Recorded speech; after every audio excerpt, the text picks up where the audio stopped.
It's a great pleasure for me to invite all of you for the fifth prelims online session of Plastiquest challenge at APBC.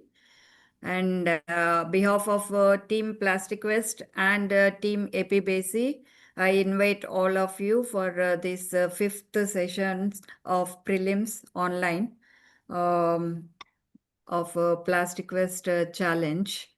So we have three generations of teachers to discuss the spotters today. In this session, three spotters. So I welcome the judges of our Plastic Waste Challenge, Dr. Vijay Joseph from St. John's, Bangalore, but today he could not able to attend. So I requested Dr. A.K. Chaudhary sir to take his role and give the gist of one spotter. And Dr. R.K. Srivastava sir from Safdarjung Hospital is a retired professor HOD. And Dr. Sanjeev Uppal from Medical College, Solan. And Dr. Angeline Selvaras, retired from Kilpak Medical College and now consultant at ESI Medical College, Chennai. And I welcome the panelists of today, Dr. S. Praveen. He's the director of the Harsha Hospital, Hyderabad, and president of State Plastic Surgery Association of Telangana and AP states, AP RAS. And Dr. N. Venkateshwaran is a consultant plastic surgeon, Thane, Mumbai. And he is a scientific committee chairman and general secretary of APBC. And the third panelist, Dr. Jamula Srinivas, he is a consultant plastic surgeon, Yashoda Hospital, Hyderabad. I welcome all the three panelists and the moderators. Dr. Sujata Sarabhai she is professor and HOD plastic surgery at Safdarjung Hospital, New Delhi, and President NABI. And she's going to organize the NABICon at Delhi in month of February. And another moderator, Dr. Samik Bhattacharya is a professor HOD, plastic surgery at RML Hospital and New Delhi, but he may not, he may be in a meeting, may not be attending. So Dr. Mahapatra will take his role. And Dr. Nirmala Ponambalam, Madam retired from Kilpak as a professor HOD and now consultant at Chennai. I welcome all of you for today's session. The PG teams from Kolkata, South and East Railway, Central Hospital, Dr. Megha and Dr. Utsav Sahab. And team B, Dr. Saurabh Singh from Gandhi Medical College, Mahatma Gandhi Medical College, Bhopal, and Dr. Divya from Ganga Hospital, Coimbatore are going to participate. I welcome all of you and we'll start the session. And there will be three spotters. 30 minutes will be given for a discussion of various levels for each spotter.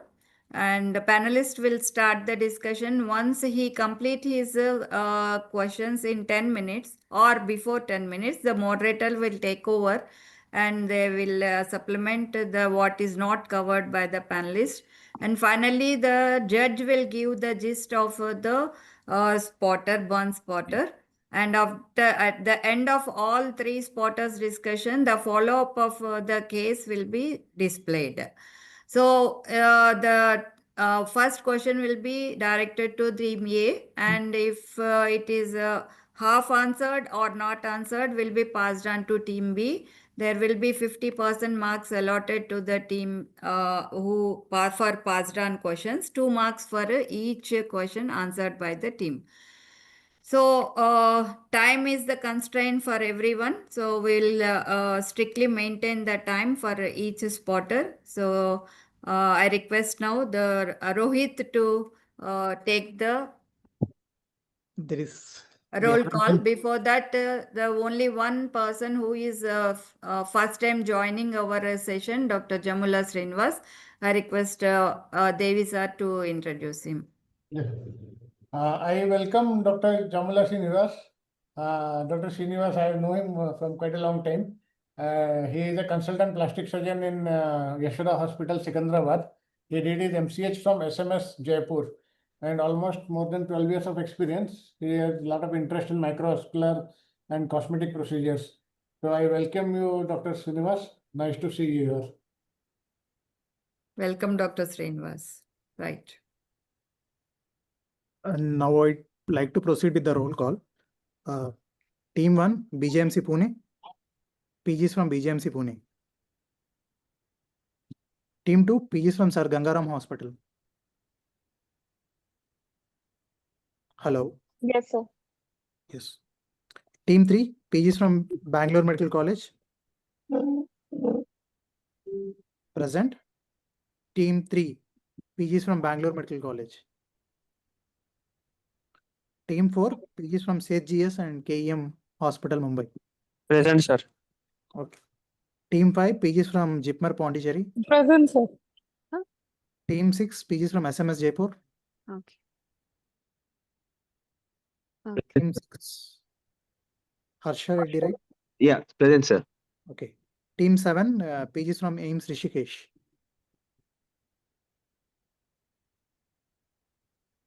Team 7. Okay. Team 8, PGs from AIMS Bhubaneswar. Team 8. Okay. Team 10, PGs from BMCRI. Team 10. Okay. Team 11, PGs from KEM Mumbai. Present, sir. Okay. Done. Now we will, ma'am, if you permit me, I will move to the first spotter. Yeah. Please. And now I would like to welcome out the 2 PG teams. Your first spotter is this. Praveen sir, you just start your questioning, sir. Yes, good afternoon, everyone. Good afternoon, sir. Good afternoon, sir. Good afternoon, sir.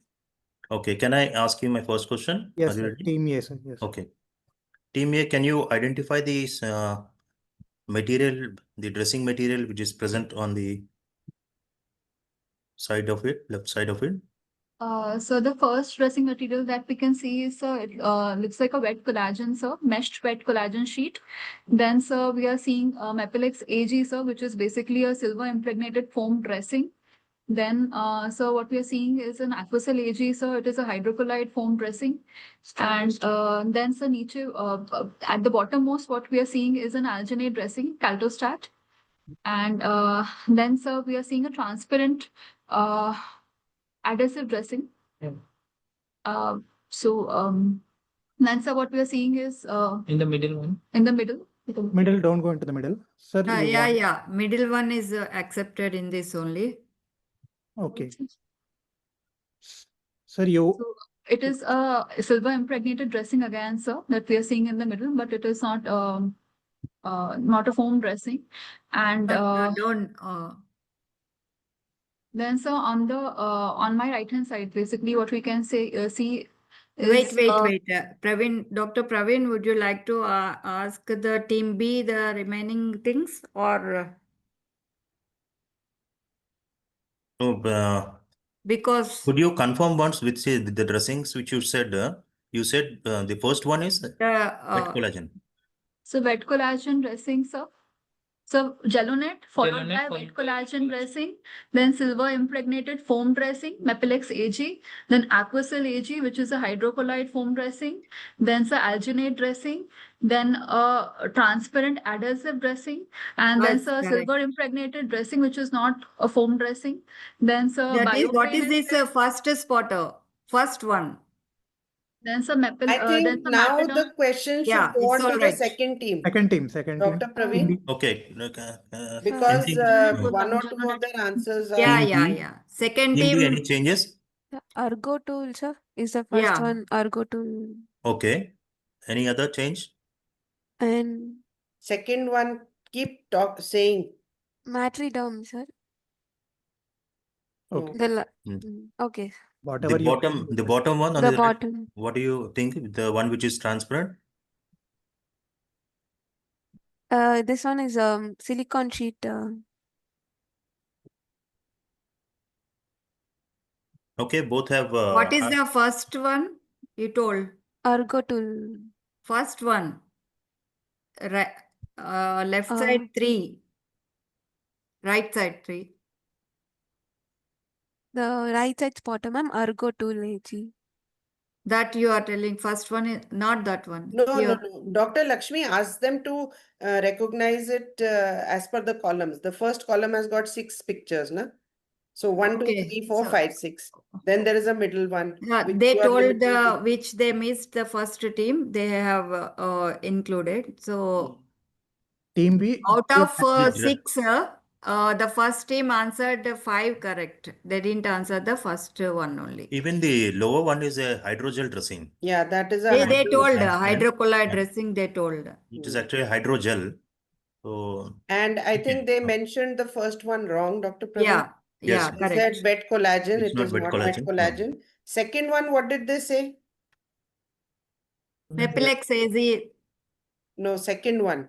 that foam dressing they told. No, no, no, no. Second one. Alginate. First is Argotul. Argo tool. Second one. Second one. This Ma'am, one. this And is one is wet the meshed collagen that we collagen. said. Yeah, that is right. Meshed wet Correct collagen. only. Okay, that's okay.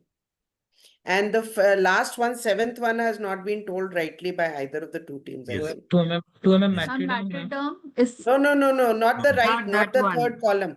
Don't go to that The third first column. column. Dr. Praveen will ask you later. Acha. This is only these dressing materials, right, Dr. Praveen? Yeah. Yes, we are talking only of the dressing materials. So the lower one also is wrong. It's a hydrogel dressing actually. You tell what are the marks to be given for the team 1 so that they will maintain the score, judges. Actico. So the So 2 seventh are dressing, missing. So seventh Two dressing. they have missed. So Yeah. I think Dr. Sujata will be telling. Dr. Praveen, seventh Dr. one also, Angeline, the one in madam? the middle column. Madam, first, yeah. Neither team of the A two get- teams could answer for the middle column dressing. Ma'am, middle is First team they Acticode, ma'am. asked. Acticode. Acticoat. You should not use the brand name. You should use Ma'am, silver That is- impregnated dressing. Yeah, team Silver 1 answered impregnated correctly. It's silver impregnated dressing they Okay, told. you said Acticode, that means you identify. So Dr. Praveen, you can ask more questions. Yes. So how my- do I give the scoring? I think they Team A- should get one each. one each is Okay. yes. Okay. So My- the Now, question now this goes question should be to the team B. Okay, team team B. B. Team B, my question is when you are going for the dressings, what are the some important factors you consider or you look for in the wound and select a dressing? 1, 2, 3, what are some factors which you see in the wound? Based on that, you select a dressing. Like you have seen that 7 dressings. Which dressing to apply in which wound? What are the things which you see in the wound? The first is the depth of the wound, sir. If I would want to, if it is a superficial burn, I would like to go for a collagen dressing. And if it is an highly exudative wound, and I would like to go for absorbent dressings.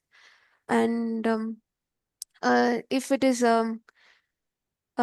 we can also, if I don't want to repeat the dressings very frequently, I can go for a silver dressing, sir, which can be changed once in 7 days.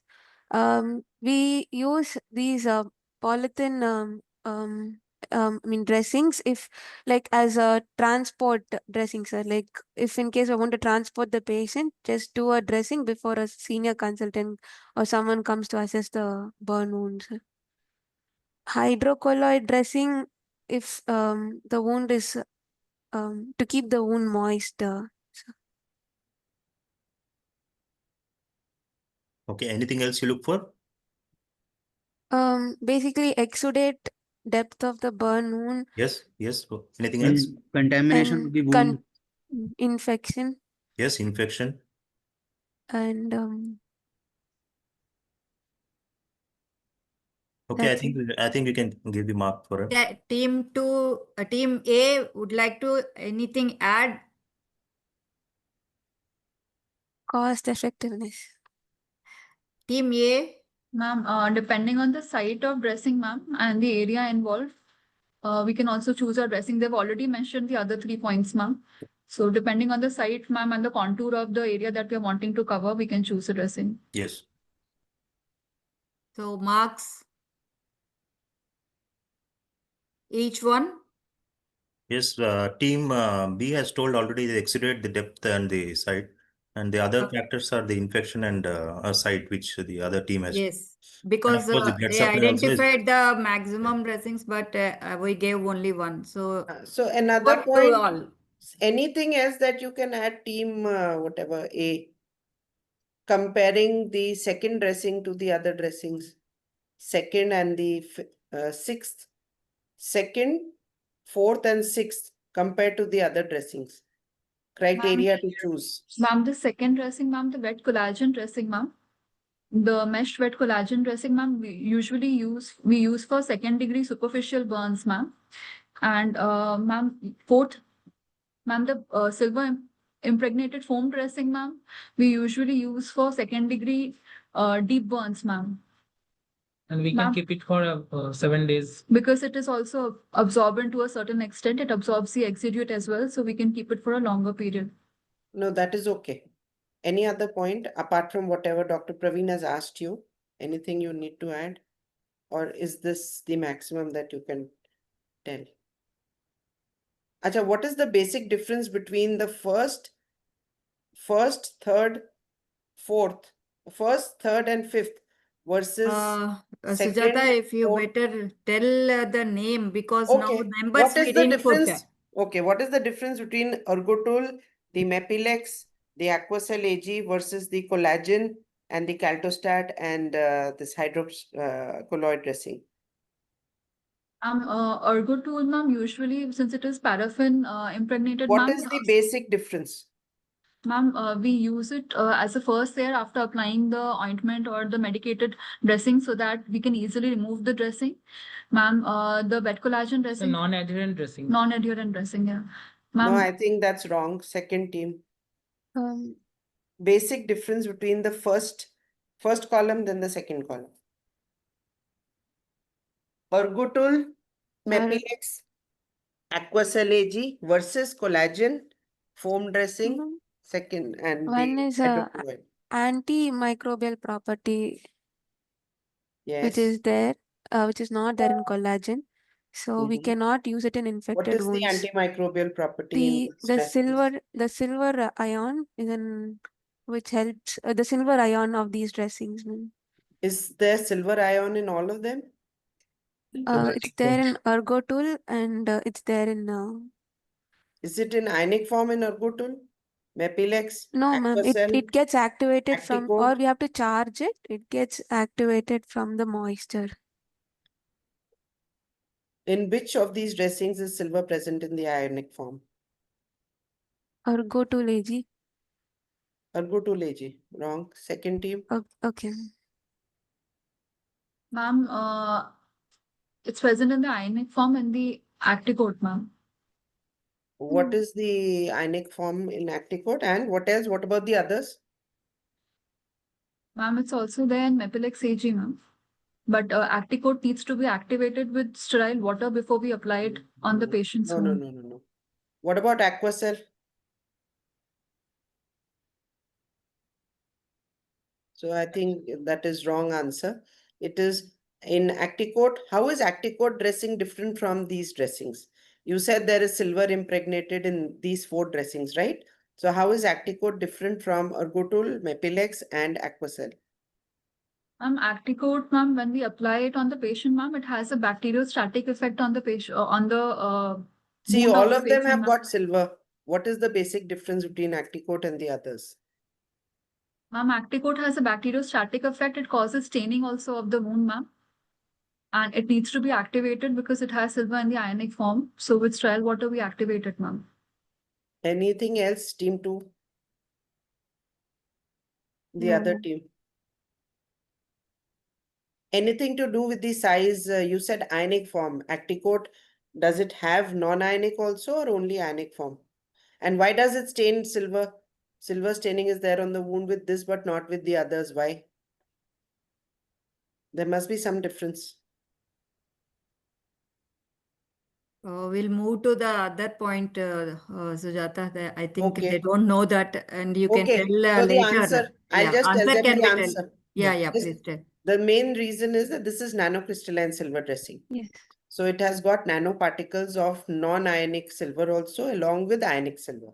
Okay. The ionic silver in this Acticoat gets neutralized very fast, but the non-ionic form keeps getting released gradually. The other forms, the Aquacel has got ionic silver. The Ergotul and the Mepilex has got silver sulfate. Okay, so that is how they are different. And how are they different from the SSD and silver nitrate? All these dressings. Last, I think. Team Team A. A. Ma'am, the SSD as ma'am, it is an ointment usually which we directly apply on the wound, ma'am. So Is it an ma'am, ointment? yes, ma'am. Silver Ointment or sulfadiazine. any form. Silver Ma'am, it's a sulfadiazine. Ma'am, it's medicated, ma'am. We get it in B, team B. Is it ointment or anything? Team B. Have you applied SSD? They either don't of the know. two They teams? don't Yes, know. Either Ma'am, of the two teams. Yes, They ma'am. don't know. What is the difference Cream. between ointment and cream? Cream. It's a liquid base and one is oil base. Ma'am, ointment usually Oil based. wax or oil Oil based. based and Yes. team. This is a cream. Yeah, ma'am, it's a cream, ma'am. So It's you available in correct small yourself. tubs, black So you tubs. correct yourself. Yes, ma'am. SSD is a cream. Okay, so how is SSD and silver nitrate gels Sujata and creams will ask. different from these Praveen dressings? will ask. Praveen. Ma'am, these ma'am have certain systemic side effects also they can have, ma'am. They can cause lactic acidosis as well because of mucosal absorption. What is the basic difference between the two kinds of dressings? The ones which come in the cream and these gel forms and versus all these silver impregnated dressings? Ma'am, silver impregnated dressings have a longer time of action, and the creams they act for a shorter period of time, ma'am. They have to be They applied don't- frequently. Okay, team B. They don't adhere to the bed, ma'am. They form a watery layer and they slide off. All of them don't adhere to the bed? Which SSD out does. of all these is the one which does not adhere to the bed?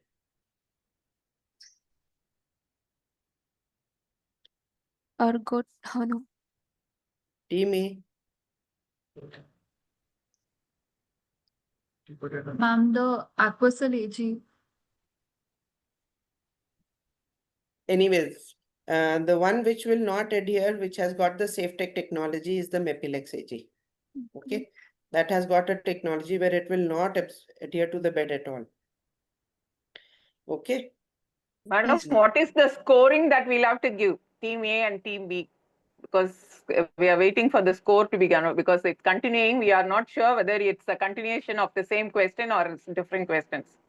No, one question per team. If they are not able to answer fully, it goes to the second team. So it before has you to pass be it on, if you seen have, how much they have answered.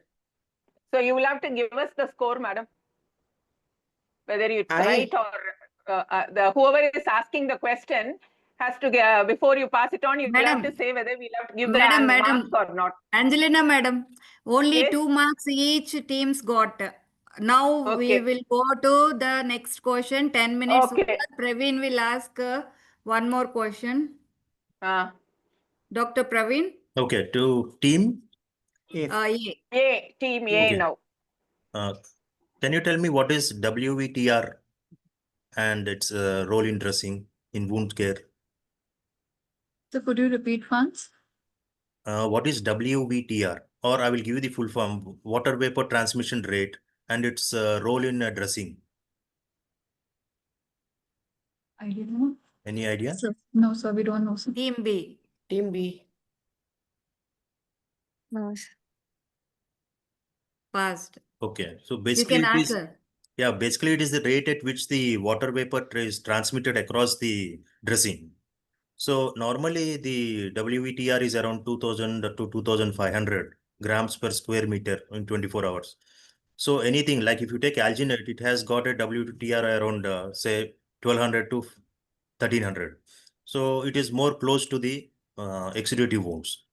So by knowing that WTR, you can choose a dressing which is matches to that particular wound and which facilitates in keeping the wound moist. Anything which has low WTR or very high, it doesn't promote granulation or regeneration in the wound. Okay. Sir, one more question to team B now to make it equal.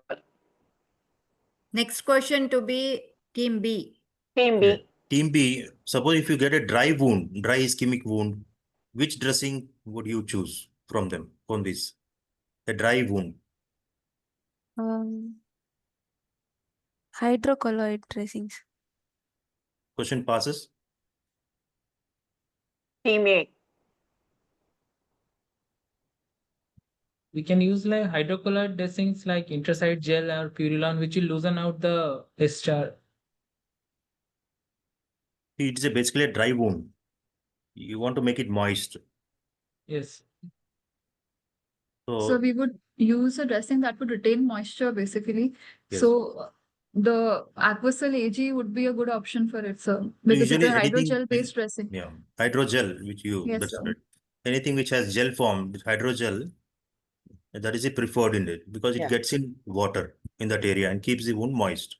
See, hydrogel dressing, sir, is asking. You said Aquacel. Aquacel is dry. Hydrogel. That Yes, is sir. hydrofiber. Hydrogel. That dressing, cannot sir. be applied to a dry wound. Yes, ma'am. Because the Gel form how of does dressing. this you should know how the hydrofiber acts. So that cannot be applied to dry wound, but hydrogel can be applied. How does this hydrofiber dressing, how do they release these silver ions? Should I ask more questions or we move on to the next? this Yeah, thing? you Last. can ask other questions because Yeah, 5 minutes team time A. is there. Yeah, team A. Yes. How are the silver ions released in the hydrofiber? Aquacel. So both the teams don't get any Composition. hello. No, Sorry? madam, no one will get the mark. Okay, okay. Team A. Next question, team A, no? Yes, yes, madam. Mm. Ma'am, we don't know. No, no. Team B. Diffusion, ma'am. Hello. Confusion. No, diffusion disease. No, diffusion what? Be more Um, specific. With nanoparticles. I asked for hydrofiber dressing. You're talking, does that have nanoparticles of silver? We just discussed that. Team A, nothing. So both get 0, I think. Okay. Okay, next question, Dr. Praveen. No, ma'am. Team B question. Sujata ma'am has to Team ask. B, team B, team B. Acha, team B. Team B. One question, madam. What is team the B. difference in the application of the Acticoat dressing versus the other dressings? While applying, what do you have to keep in mind? Ma'am, the wound. Okay. That you don't want to go for debridement again, ma'am. Like you have to be sure because Acticoat can stain the bed, so you have to be sure that you don't want to do debridement. No, no, no. So or Team A, have to charge the dressing. you Ma'am, have to? Acticoat Like you have team. to wet it and you have to charge the dressing. Charge the Acticoat before applying it. So what do you charge it with? Water, no, distilled water. Why not saline? Um, Team A. Ma'am, we usually do not use Acticoat dressing over face, ma'am, but we can use wet collagen dressing over face, ma'am. And No, Acticoat, ma'am, answer usually. to the question. Answer to that question. What is asked? Madam, what madam asked, for that you give answer. What is the difference between the application of Acticoat versus the other dressings? Team B answered it partially. Partly. Yeah. Ma'am, Acticoat dressing is activated prior to use, ma'am. We cannot use normal saline for its activation, ma'am. We use distilled water because we Why? want Ma'am is asking why. Why? Because the saline Okay, if you will don't react know, with it. It will not allow the ionic Why? conversion of the silver Ag2 plus to Ag3 plus.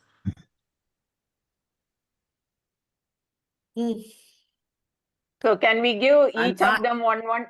No, no, B will get the marks, one mark, mark. ma'am. A will not get, and Okay. answer can be explained.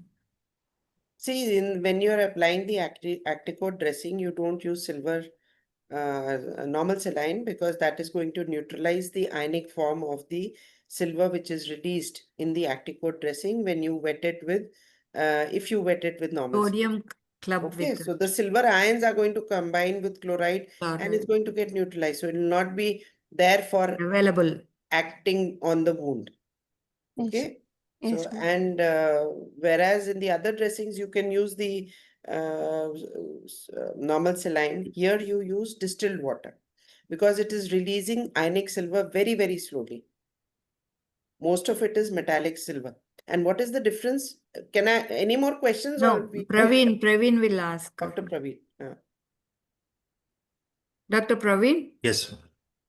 So one question not related to these which are shown on screen about negative pressure. How do you think the negative pressure therapy will help in wounds? So is it a question to us, sir? Is it a question to Team A or B? Yeah, for you. So, Team A. Ma'am, negative pressure wound therapy helps in exudative wounds, sir. So it helps in the development of granulation tissue post-wound debridement, sir. And anything else that you would like to It will increase the oxygenation in the wound bed. prepare the bed for grafting later on, sir. Sir, Anything else? sir, it will reduce the edema, sir. Negative pressure wound therapy will reduce the edema in the wound. Decrease bacterial load and toxins and promotes angiogenesis. Yeah. And leading to granulation tissue formation. Yes, most of them have been answered. Yes, right. How many marks? Marks, sir. Team A, Team B. Yeah, both can be given one each. Okay. I think now the last column you must ask Dr. Praveen. That is left. Yeah. Last column. Shall we go to the last column? Yeah. Yes. To the team B. Yes. Yes, sir. Can you identify the three which are shown? The first one is Integra. And Polinovo and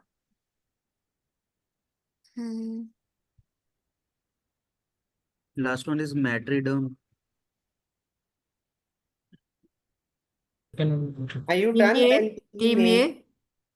Ma'am, the first one is BioBrain, the second is Matridom, and the third one is BTM, Polinovo. no, first one is Integra. Is the picture clear? Last one is Polinovo. Yes, sir. The first one is answered one each correct. team answered only one correct. Yes. Each team answered only one correct. Yes. Only one mark, and you can proceed, Praveen. The top one is Integra. Yes, sir. Yes, thermal regeneration template, Integra. The second one is Matridom. Right, and the third one is Allodom. Okay. Right, SLR thermal matrix. Yeah. So what is the difference between the IDRT and the Matridom? Sir, ma'am, in Integra, it's just a silicone This is sheet. to team. This B. question Team is to B. Yes. Team B. B. Team A. Team A. No. Okay. Yes, Ma'am, Team A. Team B, madam. No, madam. Identification is Team B. They didn't tell the correct answer, so the Team A asked. Now direct question is to Team A. Okay. Ma'am, Integra has two layers, the silicon layer and the another layer is bovine collagen with sharp chondroitin. And ma'am, Matridom has only bovine collagen. It is a single layer. It doesn't have two layers. So you mean to say that it has matriderm has got only collagen? Yes, Then ma'am. every Only bovine collagen collagen. dressing, what are all these things? All these three things? Ma'am, they help in dermal regeneration, ma'am. They are artificial dermal regeneration templates. Or Under which matrix. category do you categorize them? As what? Acellular dermal matrix. As acellular dermal matrix or broader category? They are used, being used as? IDRT, integrated They are dermal being used regeneration as template. what? What If you're substitute? not able to answer, Dermal then substitute. please. Dermal Dermal So substitutes. they are substitutes, skin substitutes, right? And the other ones, the first ones that were asking, they were all dressings, They were dressings. Yes, ma'am. right? And Team B now. Is it So- not no marks for them? Team A, isn't it? Or half marks? Dr. Sujata. Team A gets 1 mark or 2 marks? 1 mark. They Yeah, 1 identified mark. one Yes. matriderm properly, right? I think first was wrong, third was wrong, and No. It's not identification. You asked the what category? yes, they Yeah. did say that they are dermal matrices Yeah, they as told so. substitutes, as skin substitutes. So they 2 were marks. right. They were right for that. 2 yeah. marks. Team B has to get the question. Okay. So team A, Well, shall I give 2 marks? Yes. Okay. Team B should get the question now. Primary question. Yeah. Can I ask you? Yeah. Yes, Please. sir. Can you tell what is a skin substitute and how do they work? What is a skin substitute and how do they work? What is their function?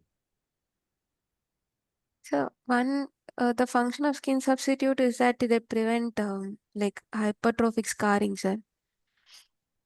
By providing So you mean to say you use skin substitutes for scar no, to prevent?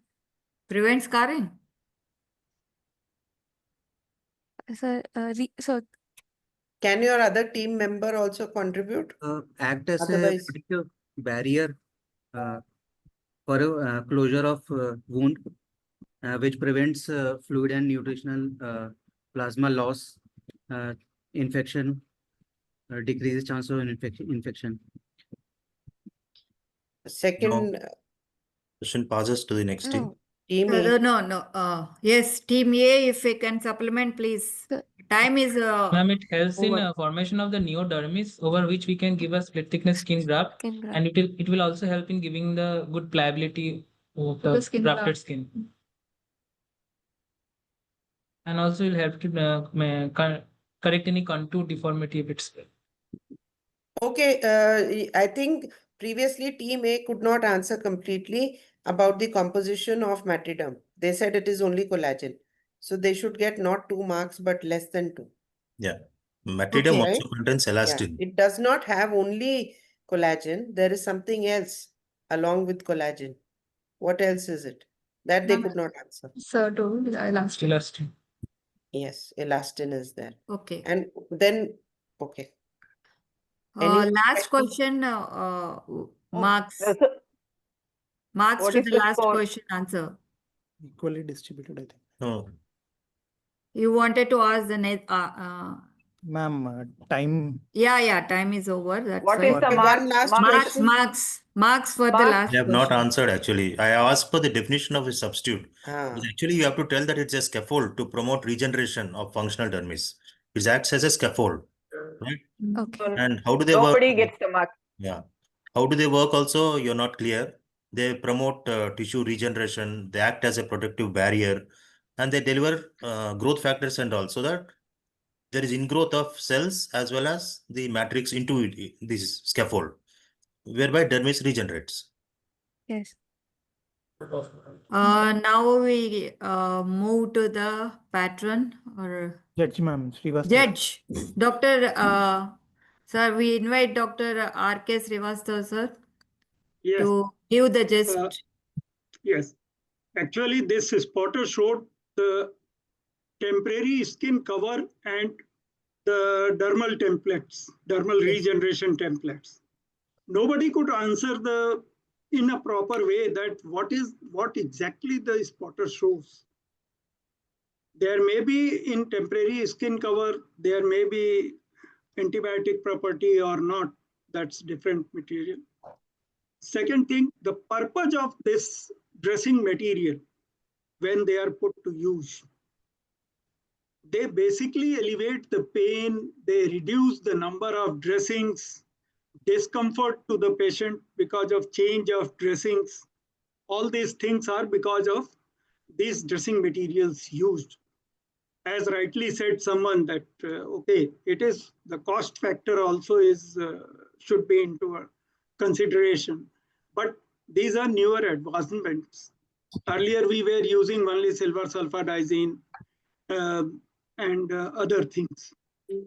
And as far as the skin substitute is concerned, these skin substitutes nowadays, quite a lot of products are available, of which the Matiderm and Integra is the best at present. And these should be taken as the full thickness skin graft, the dermal portion of full thickness skin graft. Once the things are regenerated, the fibroblastic activity because of that, the tissue is regenerated into that dermal matrix, they are impregnated. You can apply very thin graft with good pliability and durability. Keratinocyte culture is other option, which was right from 1981. It is in the practice, but it is very, very fragile and cost is too much. These are readily available things. They can immediately be applied. So all these things should be taken into consideration, and you should, because the things are new and newer things are coming to the practice and your armamentarium, you should be able to recognize the things. What is the particular product? What is its property? What are the pros and cons? All these things should be taken into consideration. Thank you. Thank you, sir. Thank you. Now, PG team questions. Other PG team questions. only 2 teams you are. Yes, ma'am. One is PGs from Sir Gangaram Hospital. Your question to team A. Okay. Wanted to ask, are you aware of the properties of an ideal skin substitute? What are the characteristics of an ideal skin Characteristics of an ideal skin substitute? An ideal skin substitute provides a scaffold for future skin grafting. It is a protective dressing, and it prevents loss of moisture from the skin. It helps in retaining exudates with growth factors. It helps in growth of the surrounding matrix and cells into the scaffold, the dermis, and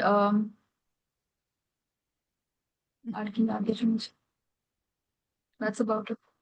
Team B, you want to add anything? Yes, should be non-toxic, biocompatible, should be readily available, and wound healing should be good. Other than that, durability and longevity, cost effectiveness also. Okay. So how many marks in? Marks 1-1 maybe. Keep resistant to infection. 1-1-1. Okay. Okay, next. So Next team. Team 3, B. Bangalore Medical Team B. College to Team B. Team B.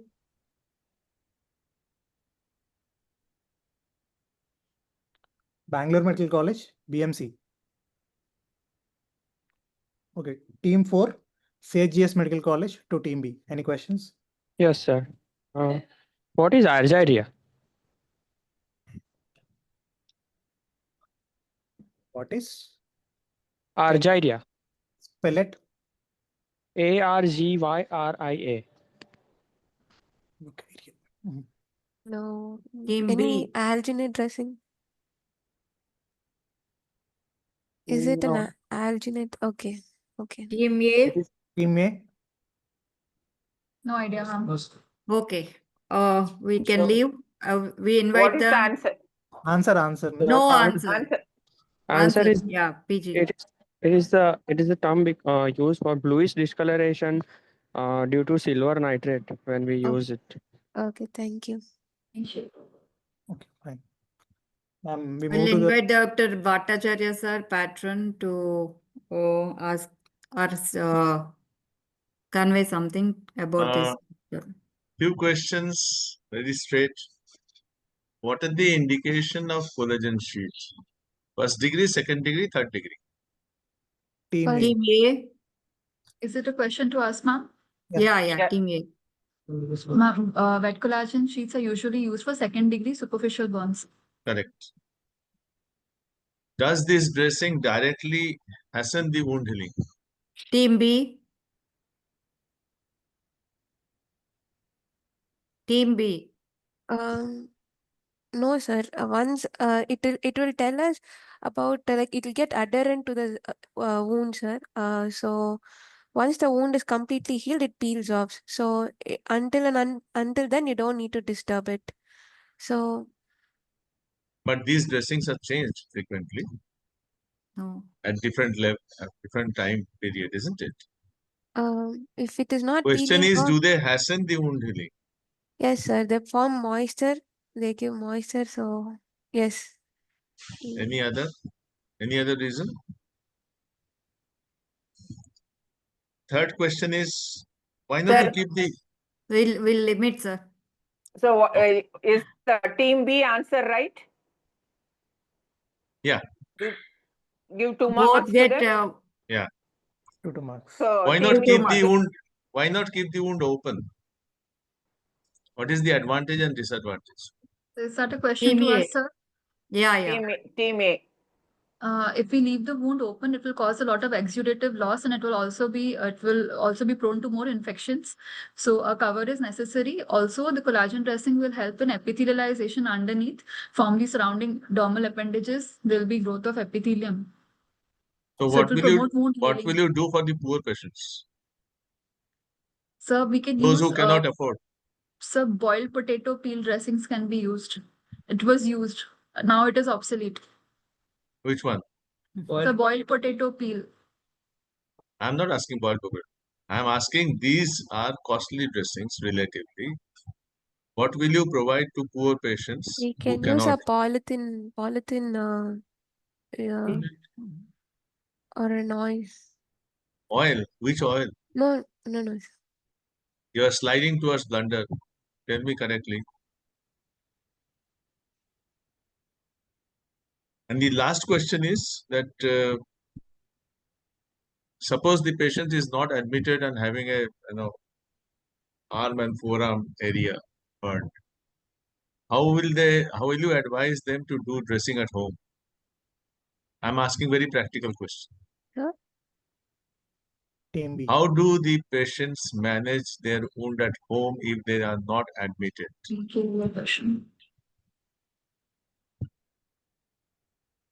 Whom will you teach? How will you teach? What is the method? This is very practical.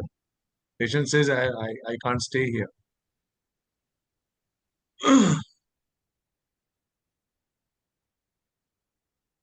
It will depend upon the depth of burn, isn't it? Yes, The sir. answer is it will depend upon the depth of burn. Yes, sir. And if it is first degree, for example, it's redness. Whatever you do, it will heal in 7 to 10 days time with minimum scarring.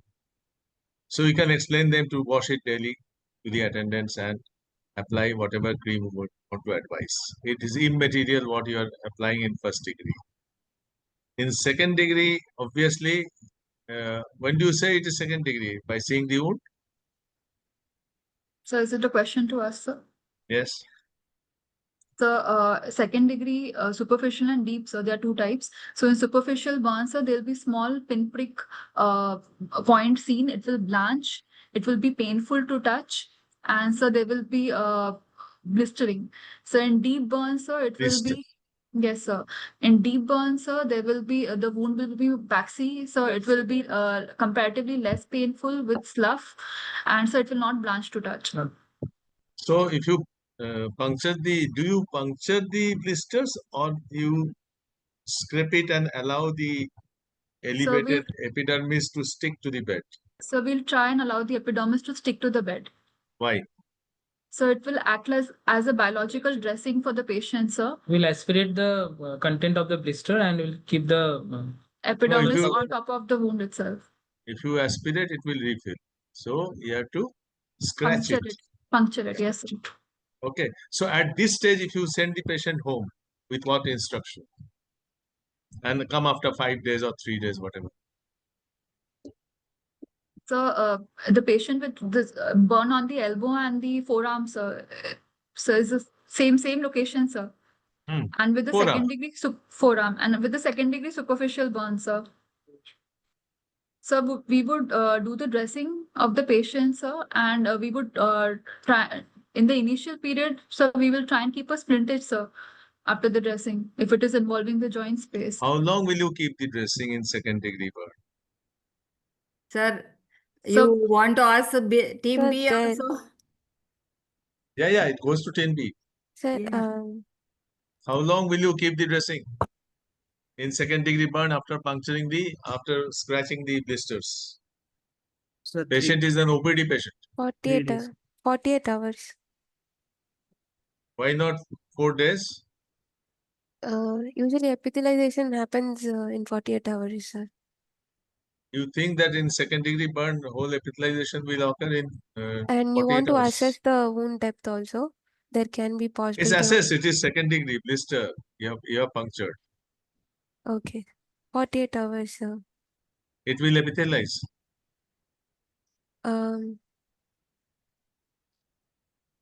It won't. It won't. Team A? Okay. It Team won't A, epithelialize, sir. It do won't you agree? epithelialize. No, ma'am. The only possibility is because of the exudate, the patient might have a wet dressing and he might need a change. He or she might need a change, but the wound will not epithelialize that early. When will you call? Sir, After our five- question After is- 5 to 7 days, ma'am, ideally, if the dressing is not soaked. So you want to keep the dressing remain as it is for 5 to 7 days? Yes, sir. We would like What to do keep the you- wet what- collagen dressing for 5 days, sir. What do you expect then? So Whatever you after- have applied it is a oozing, gradually the fluid is coming out and getting soaked into the dressing. If the dressing is soaked, sir, we will change it earlier. If the dressing is not soaked, sir, we will That's keep what the I'm wet asking. collagen When will dressing you for call 5 the days. patient? That's what 48 I'm asking. When hours. will you call Sir, the patient? time is 48 over, hours, sir. 2 to 3 Okay. days. The Okay, first that- 40. Time is over, sir. Right, sir. Thank you. So what is the score, sir? No one gets. No one gets. Okay. Ma'am, So, second spotter, like to move to second spot. I would like to request Venkateshwaran sir to start Dr. the Venkateshwaran sir, consultant plastic surgeon, Mumbai. And Dr. evening, Samik everybody. is not available. Devi Prasad sir. Dr. Devi Prasad sir as moderator, and Dr. Sanjeev Uppal, Dr. Angeline Selvarajan ma'am as judges. We'll start with Dr. Venkateshwaran. Welcome, sir. Yeah, good evening, everybody, and all the best to the teams. Am I audible? Yes, Yes. sir. Yeah. Yeah, so we'll start with the question for the first team. That's team A, I believe. Yes.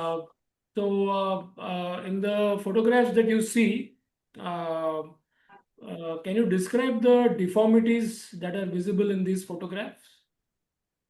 Sir, it is a post-burn contracture showing hypertrophic scarring, and we can see there is a boutonniere deformity involving the left index finger, and there is a swan neck deformity involving the left ring finger, along with the first wave space contracture of the left hand, and there is also swan neck deformity seen in the right ring fingers and the middle fingers. Okay. There is hyperextension at the metacarpophalangeal joint, sir. Hyperextension. Extension. No flexion. MCP Hyperextension. joint. The MCP. question to A, Is the if team, team so A, if the team A, supplementary please, source ওটা তো team নেই, B. এটার research. So can you once again repeat the deformity that you see in the left index finger? Left index finger, it is a Boutonniere deformity. You can see hyper Can extension of the. you describe what a No, Boutonniere deformity is?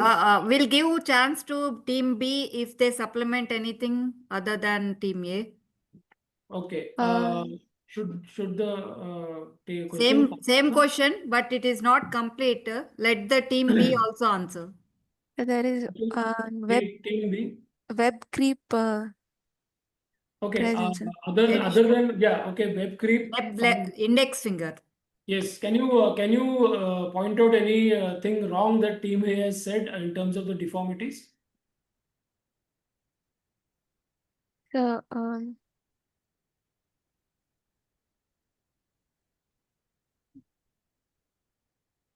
no, sir. Okay. Swan neck deformity. Swan neck, yeah. So can I ask a question now to team B?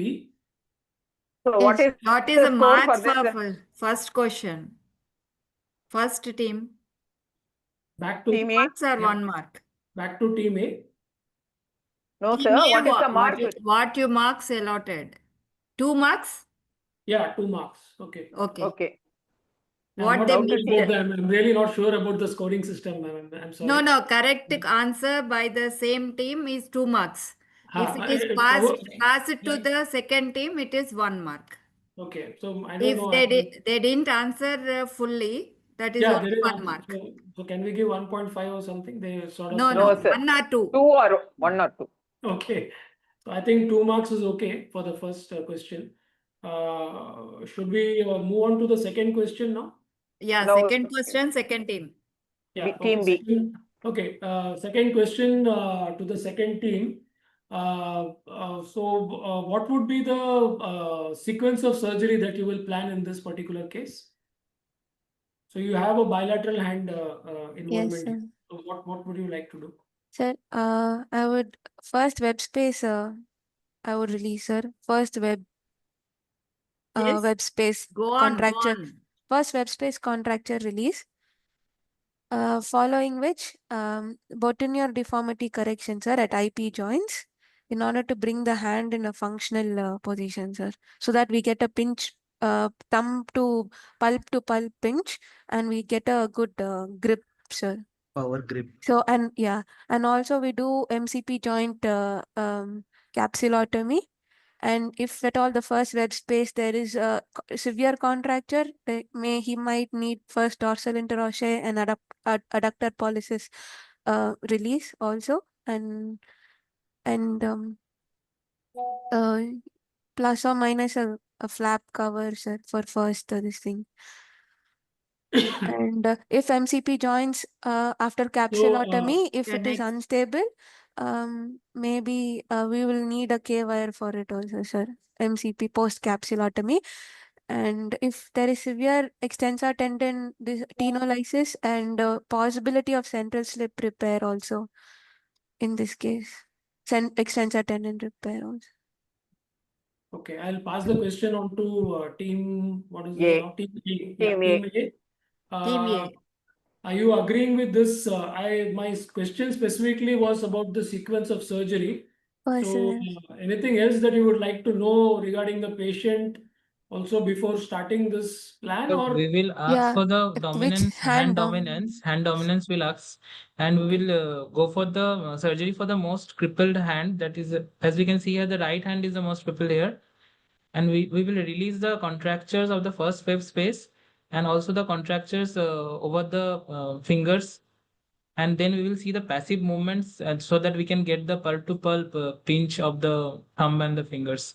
And if needed, we will go for arthrodesis as the PIP joint in the pincer pulp to pulp position with the thumb. Okay. Okay. So Fine. do you agree with the answer? I feel I can give only one point to both the teams. Okay, sir. In terms of the plan. Okay. The next question I'd like to ask back. Now this is again back to team A, I think, is it? Marks Yes. for the previous question. One, he said. Okay. One each. Yeah. Because I feel the plans. Okay. So team A, back to team A. What do you think would be the defect? Now let's talk more specifically about the scar, and what do you think will be the more likely defect and the options for cover or reconstruction? So Team A, after, please. so after releasing of the first wave space, we can give a Z-plasty of the first wave space. So, okay, before you answer this, let me give you some, okay, because you're not really examined the patient. It is a very confluent scar extending over the entire surface that you see. So this whole scar is like a single, like a block or a mass. Okay, now you continue. We should go for excision of the scar, sir. Okay, just continue. You tell. Yeah, you just tell your plan. You have to tell your plan. Yes. So you do an excision and then what? Excision of the scar along with the release of the first wave space and grafting, sir, and followed by slit thickness skin grafting for the after excision of the scars. Okay. Team B, same question. The recurrence of first web space contracture is very high, sir. So I would like to go for a groin flap and grafting for the remaining areas. Okay. Groin flap covers. You would like to go Because for of a flap cover, because of high recurrence, local tissue is not available. So local tissue is very scarred and we are excising. So you have a bilateral deformity, so you want to do a bilateral groin flap? The posterior interosseous artery flap. Artery flap also we can. For dorsum of hand coverage. Okay. Yes. Right. Okay. So I think I'll go for the next question. Markings for this question, I think would be 2 marks for team A. So I have a small doubt from Dr. Lakshmi and team. So the team B having given some sort of a differential kind of plan, which is also not completely wrong. Do they still get some marks or nothing is? No, Because sir, the primary question is to A, so they will get the marks because it is not passed on question. If they tell wrong or incomplete, then only the second team will be given the chance. Right, ma'am. Right. Okay. So now the question to team B, sir. Team B. So question is to team B. Okay, now you imagine that we have done an excisional release of this scar. Okay. Yes. So what would be the way you position this patient after that, after the release? When you want to apply your grafts or whatever you want to do, what will be the positioning that you want to do for this patient? We would put a spacer K-wire for the thumb, sir, to keep the thumb in abduction. And we would want the MCPs in flexion and about 60 to 70 degrees flexion, and we want the wrist in 30 degrees 30 to 35 degrees extension, and then fingers in complete extension, and thumb in abduction and opposition, sir, such that it faces the radial border of index finger. How are you going to do this is what I'm asking. You have described the position adequately, but how are you going to achieve? How will you give this position? By we can use a spacer K-wire to bring the thumb after the release, to bring the thumb in abduction. You already said that. Yeah, and for MCP joints in flexion to maintain it. If it is not, we can put a axial K-wise through the MCP joint, sir, and we can do PIP joint if arthrodesis. Okay, team A, you want to try? In degrees you want 20. For the index finger, for the index finger and middle finger, as we can see that on the right hand we can see shortening. So after releasing of the contracture and we can go for distraction and for the lengthening of the fingers, sir. And we can use a K-wire for the thumb to keep the prevent the first wave contractures, spacer K-wire. Okay, so for this, I think I will afford I will award 1 mark only to team B, who got the question first, and no marks to team A. Okay. Among the the next question is to team. Anything you want to supplement for positioning? Yeah, so for the positioning, what I was expecting basically is that we want to have the hand in a functional position. So the team B, the candidate did describe it well when she said that she wants to put the wrist in 30 degrees of extension. And the MCP, yeah, and the MCP joints in about 45 to 60 degrees of flexion, and IP joints which will be only 5 to 10 degrees of flexion, and the thumb abducted. Essentially, I wanted you to I want people to mention that Functional there will be position. functional position, and that there will be, like, at least in this case, when I did this, I did not use any hardware for this at all.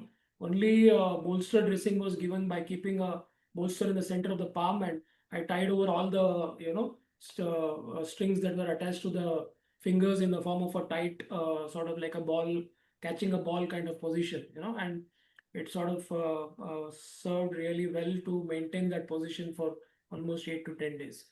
So the next question is to which team, or are we?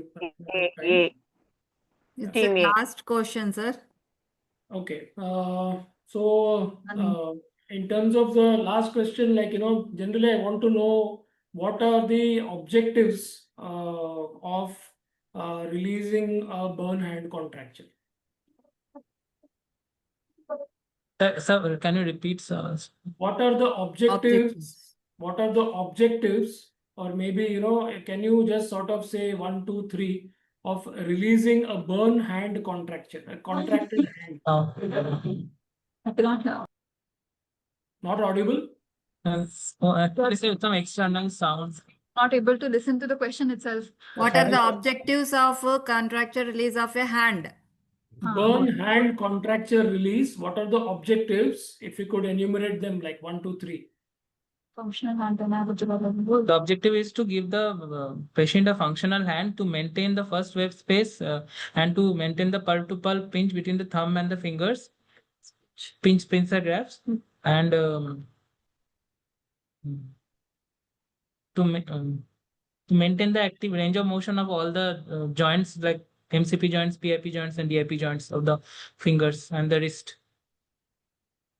Okay. Full range of motion. So, okay. Want to pass on to team B? Yes, team B. Would you like to also give it a try? So power grip, pincer grip, and opposition of thumb to all fingers. Okay.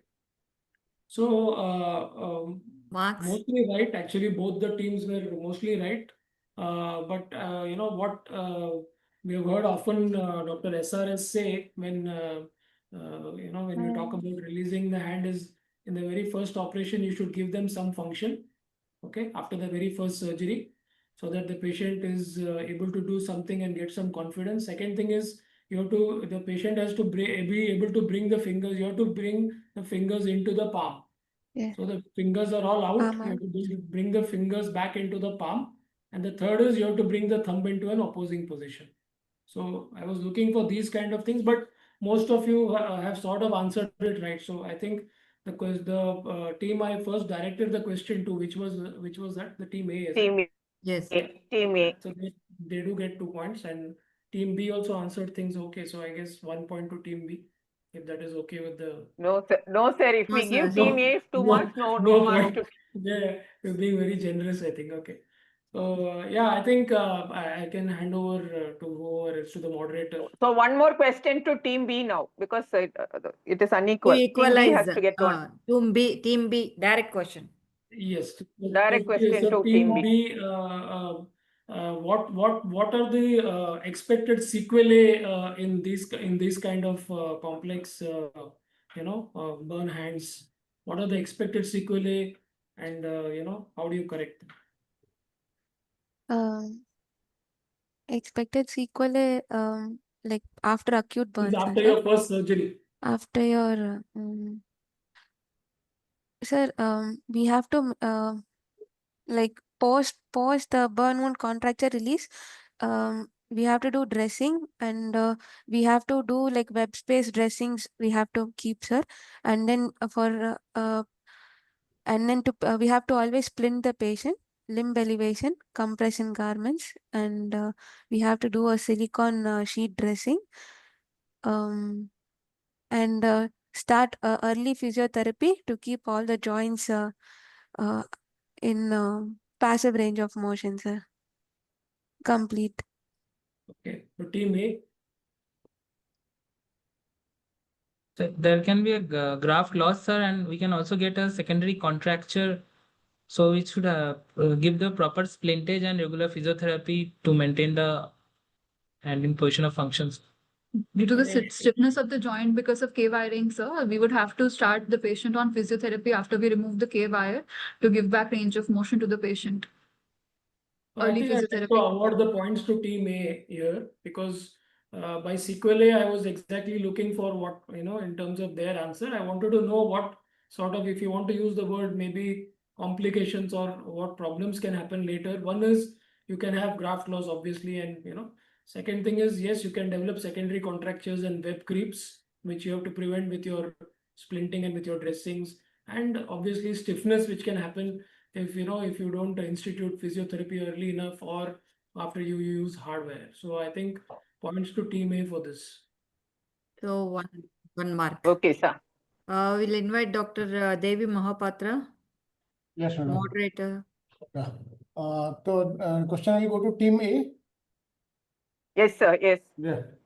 So you told that this is a hypertrophic scar contracture of the hand when you described the deformity.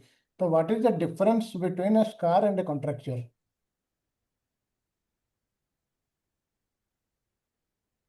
Or are they same? Or are they interchangeable? So contracture is a band which crosses the joints leading to the deformity, and the scar is a natural healing process which leads to the. Can you refine it a little? They can hear you. So scarring can occur as a result of natural healing process. It may not specifically in a post-burn patient. It can also happen in a post-surgery patient. But it's a natural response of the body, sir, to form a scar while healing, sir. And because of excessive. And what is a contracture? Collagen deposition, sir. What is contracture? The contracture is a form of a scar, sir, which crosses the joints. That's a band which crosses the joint, leading to a deformity. Leading to a functional deformity. Can we have contracture without scarring? The question again. Contracture without scarring can occur, sir, if there is fibrosis in the muscles, sir, or in the fascia, sir. That's like a Wolfman ischemic contracture, where you can have without the scarring, contracture without scarring. Very good. You get 2 marks. Correct. So we'll go to team B. Yes, sir. For the team B, the question is, can you list me non-surgical methods of scar management, and when do you give them? When do you institute them?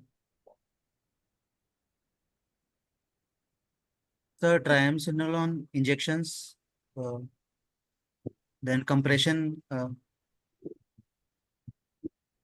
then silicone sheets, and vitamin E oil application. And sir, excision also. Non-surgical. Non-surgical. We are talking non-surgical. Laser. Laser. Laser. Okay. So when do you start giving this treatment so that this kind of deformity will not happen? Is it the same to same team or a different team? After complete wound healing, sir. So is it our question, sir? No, it is the same team. It is a continuation of the same question. this question had 2 parts for the team B. Again, team B has to tell the second part also. When do you Yes, give sir. them? The scar management, we start once the primary wound heals, sir. Duration. You have to give a Duration, time. yeah, it's once the primary wound heals up to like 6 months to 1 year. Question passes to team A. Sir, after the wound has healed, sir, we will start for the therapies like massage and pressure garments. Duration. Scar maturation. Before the scar maturation only, we will start for the massage and pressure garment therapy, so that it will prevent the formation of hypertrophic scarring, sir. And it will be continued for around 6 months to 1 year. To 1 year, and patients should do it The regularly. question is very specific. When do you start it? We started 3 around weeks, 3 as weeks, early sir. as 3 As early weeks, as sir. 3 weeks, sir. And so CO2 lasers, we can start after the scar matures completely. Okay, and what about triamcinolone? Triamcinolone injections Triamcinolone after is scar In a maturation. matured, After scar maturation, we cannot put it in a mature scar. matured In scar. after scar maturation, we'll start triamcinolone, sir. You don't give it in immature scars? No, sir. No, sir. Anyway, we'll give 1 mark to team. Okay, this B. one to each team. Okay, The sir. second part was not answered well by the team B, so it was partially taken up by team A. So you see, you can give this scar management therapy as early as possible, maybe 3 to 4 weeks, you can start it. Then triamcinolone can also be given when the scar is immature. If the wound is healed and scar is immature, you can actually give triamcinolone to allow the wound to settle. Okay, to scar to settle. So now the next question to team A. Can you tell me what is the mechanism of compression garment in scar management? Mechanism I'm asking. What does it do? So when we are using compression garments, sir, it activates collagenase, sir. So it causes collagen remodeling, sir. And then, sir, it causes hypoxia of the tissue, sir, by compressing the capillaries, sir. And then, sir, it also causes raise of temperature by 1 to 2 degrees, which actually activates the collagenase. And sir, venous return. It prevents venous edema, venous stasis. It prevents venous stasis also. It helps in the realignment of the collagen fibers. Okay, we'll give the mark to you. 2 marks to team A. Team A. Question again to team B. Yes, sir. Can you tell me how does the silicone gel sheet work? What is the mechanism of action of silicone gel sheet on scar? Sir, it retains moisture, sir. So when moisture is retained in the wound, it promotes wound healing. Do you want some more time? And yeah. Question, we'll pass the question to team A. So silicone gel sheet, sir, it causes release of silicates that enters into the tissue, sir. And so it also has a similar action. It we place it over the wound, sir. It increases the temperature by 1 to 2 degrees, again activating collagenase, sir. And these two only I remember. Yeah. No. I think we'll give 1 mark to team A because they told it helps in retaining moisture, which is the important criteria. No, B, sir. Team B, sir. Team B. But I think again you told, was it a error that you told it allows in wound healing. It basically helps in scar maturation. Scar maturation. So retaining moisture is the primary activity. It activates fibroblast and remodels the inflammatory processes. So the scar matures faster. So the other thing. Sir, time is over. Over. Okay, madam. Thank you. Thank you, madam. Invite judges Dr. Sanjeev Uppal, sir, and Dr. Angelina Selvaras, madam.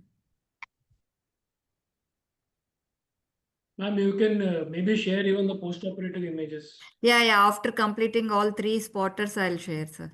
Okay. Okay. Yeah. Good evening to the faculty and the dear students. Of course, the case was a relatively tough one. Yes. So there was a hand deformity which is there in this case, both right and left hands. So the deformity was described well by the students, and the plan of treatment, of course, up to their skills, they would be doing it as told by students and the moderator and the experts.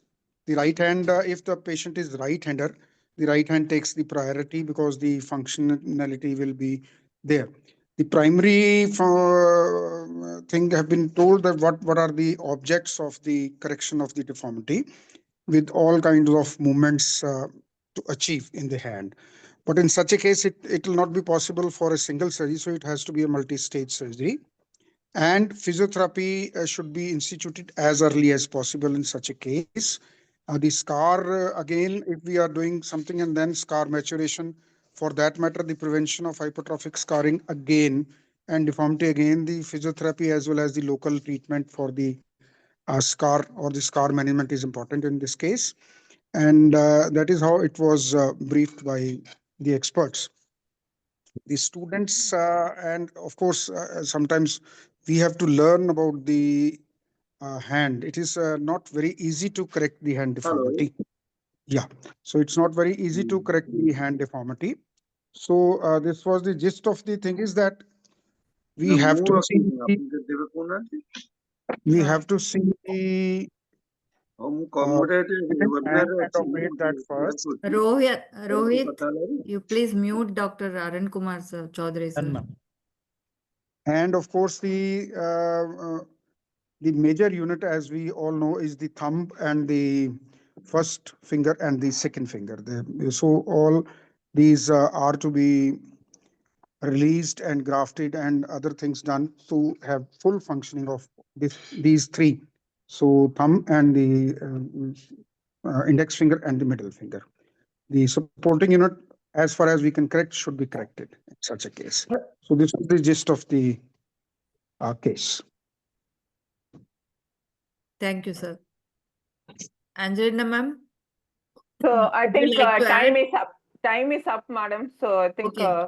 I will not ask question. Okay, madam. Thank you. Next, PG team, one question. Okay, ma'am. Now, question from Jipmar Pondicherry to Team A. Any questions? Yes, sir. Sir, I would like to ask what is the Kaplan's complex in hand? Team A. Complex in hand. No, sir. Okay, Okay, team B. Kaplan's formula, no? Complex. It is a anatomical structure. Is it like the pisiform MCP bone? joint dislocation? No. It is related to that. Oh. Okay, explain. Ma'am, it is the structure over the extensor side of the MCP joint. It includes the EDC, sagittal bands, volar plate, collateral ligaments. And it prevents dislocation of the MCP. So useful in post-burn contractures of hand. Okay. Right. Team 6, SMS Jaipur. Any questions to Team B? Team 6, PGs from SMS Jaipur. If you're not there, then Team 11, PGs from KM Mumbai. You have any questions? Team 11, PGs from KM Mumbai.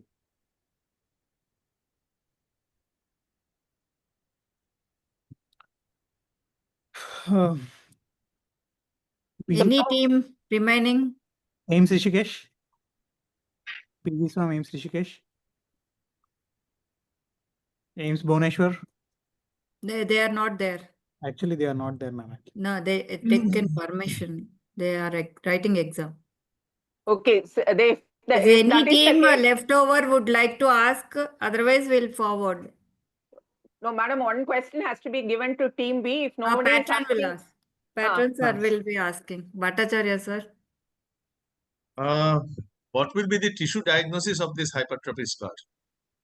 Suppose you do histology. Team B. Sir, Tissue diagnosis of this hypertrophic scar. What will be there? Fibrous tissue with the neutrophilic fibroblast. infiltrates Yeah. with fibroblast. Other team? Team A. So we can see abundance of myofibroblast and collagen deposition. Where does myo comes there? Collagen, basically. Fibroblast, hypertrophic. Sir, actually, the dermis and epidermis will not see lot of. The epidermis will be thicker than the dermis. The No, I dermis. think both the teams are wrong. It is the multi-layers of collagen fibers and elastic fibers with entrapment of the skin appendages. Okay. Okay. So, how will you decide whether you will incise and release or excise and release? When do you incise and release? So it's a question to us, sir. Linear scars. Team A. No, Yeah. linear scars we do incision. So if the diffuse. So if the surrounding tissues are not of good quality, sir, then we will go for excision and release, sir. Other And team? incision and release around the joint line, sir, if the surrounding tissues are good, and we can maybe advance or do a local flap cover. Partially correct. Other team? Team B. Diffuse scars we go for excision releaser, whereas narrow scars we can go for like incision and Same release. answer. See, you have to feel the scar. Yes. If it is matured and pliable, that is one where you incise. If it is an not too old contracture, maybe 2 months old or 3 months old, you can incise and release. Now, if you have to excise and release, as in this case, how do you decide the plane of dissection? Team A. The plane of dissection is at the subdermal level, sir. Subdermal level. At the level where we get normal tissues, at the level where we get normal tissue. How do you Without decide that? fibrosis. So Where do you start excising? So at the edge of the hypertrophic Why? scars. Correct. Why edge? Other team? So we can differentiate normal and abnormal tissue, the fibrous tissue. Okay. So you start from the normal, immediately margin. But how do you hasten the process of excision? What is the practical approach? Sir, We will intraoperatively we will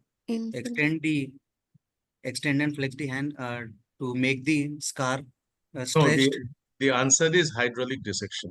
Sir. You inject adrenaline. You inject normal saline with any combination, and that will lift the scar and that will make a plane between the scar and the normal tissue. Sir, do we You give see- any marks? Do we give No, any no marks? marks. No No marks. marks. Okay. Why both the palms are free?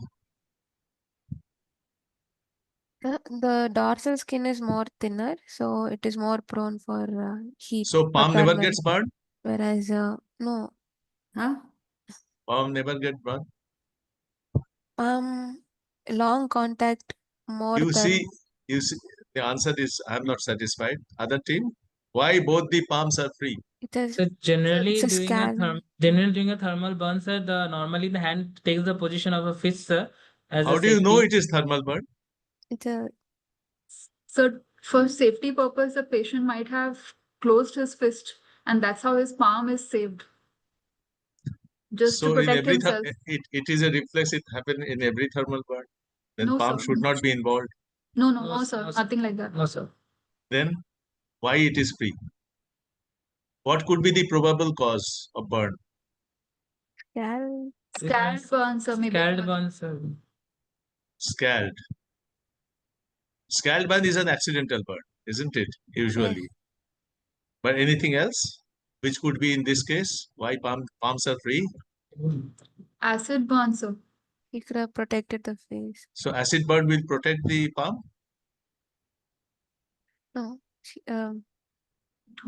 Patient uses a hand as a protection, sir, to cover. No, it's not correct. Both the teams. The answer is it could be a homicidal chemical burn. Then Okay. he holds it hand like this. Somebody throws, and then the dorsum is burned, probably. So the palms are free. Okay. Now Sir, what? sir, Last over, question. sir. No one get answer. No, sir. Last question is Only 30 minutes are there for third spotter. right. Last question is what you would have done to prevent this contracture? Primary treatment. So question for which team, sir? A. No, sir. B. B. Okay. Sir, Agreed. Obeyed. During primary admission, when the patient is primarily admitted, after 3 weeks, we will start active physiotherapy along with splinting in functional position or glass holding position. Only splinting will help in such a hypertrophic scar with bad contractures. What you would have done, other team? Sir, we have to assess the depth of the wound, sir. Like, what is the wound For depth? us. Whether it is Depth of the superficial. wound, you can see it. It's a 3rd-degree burn, isn't it? Yes, Whether then whatever is early the excision, cause. So early during excision, the active grafting. burn stage. So during the acute burn stage, sir, first of all, we have to go for splintage of the hand in functional position. Along with, we have to maintain the web spaces by giving a gauge piece and dressing between the web spaces and maintain the web spaces. Along with, we can give a ball dressing over the palm to make the keep the hand in the position of function, sir.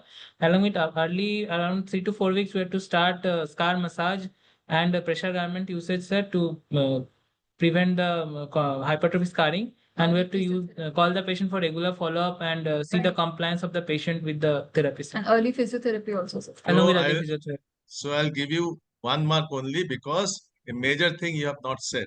Early Wound excision, resurfacing. early excision grafting. Yes. Wound resurfacing. All the splinters, everything, you know it is a 3rd-degree burn. Tangential excision grafting, sir. Tangential or whatever it is. You have to do wound resurfacing at the earliest. Rest, splinting, etc. continues. Physiotherapy continues. Thank You you. have to prevent healing by scarring. Thank you, sir. Thank you. Now we'll move to the third spotter.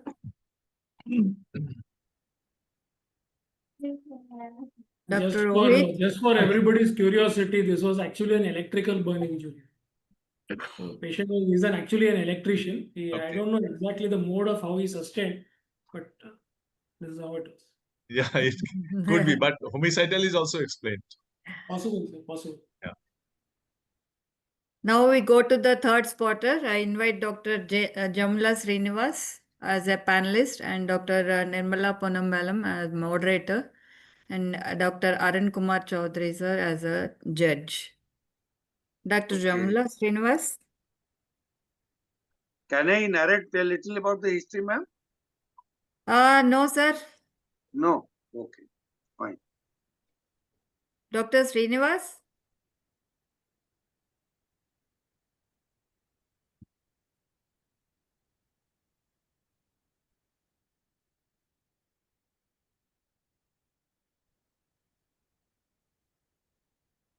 I think sir is not there. We'll ask Nirmala ma'am to. Okay. Good evening, everybody. A very interesting case. Team A, tell me the diagnosis. So it looks like a electric burns, ma'am, with an entry from current from the left hand and exit from the chest wall, along with flash burns over the neck and face. So we see a central necrosis on the left side of the chest with a surrounding area of, we see central ulceration with necrosed tissue, surrounding ulceration and further desquamation of the skin surrounding that. And we are seeing that the neck is also involved and it is extending up to the left shoulder as well to a certain extent. And we are seeing that the left hand and the forearm is also involved with edema. Concentrate on the wound. Madam, what the is patient not is on there? oxygen. I wanted a diagnosis and you gave me the diagnosis. So Dr. I think Jamula is also available. then he can take over, no problem. No. Rohit told that he is not there, but he is there. Yeah, he can He take will also join with you, ma'am. Okay, no problem. And Dr. Srinivas? Good evening, madam. Am I audible? Yeah. Now join. yeah, good evening. Good evening, Srinivas. I Good just evening, madam. asked. Sorry to interrupt you, Nirmala madam. No problem. I'll just finish one question for each batch and then you take over. Yeah, sure, madam. Okay, this one, the first one, they said, okay, there's electrical burns most probably with all the involvement. So I'll give them 2 marks. Now we'll go to the B team. Yes, ma'am. So how many marks for the team A? 2 marks. Marks, give them marks for team A. Marks for team A? 2. 2, madam. Okay. Okay. We'll go to the team B. So it should be equally easy, I suppose. Then, do you expect this patient to have inhalational burns?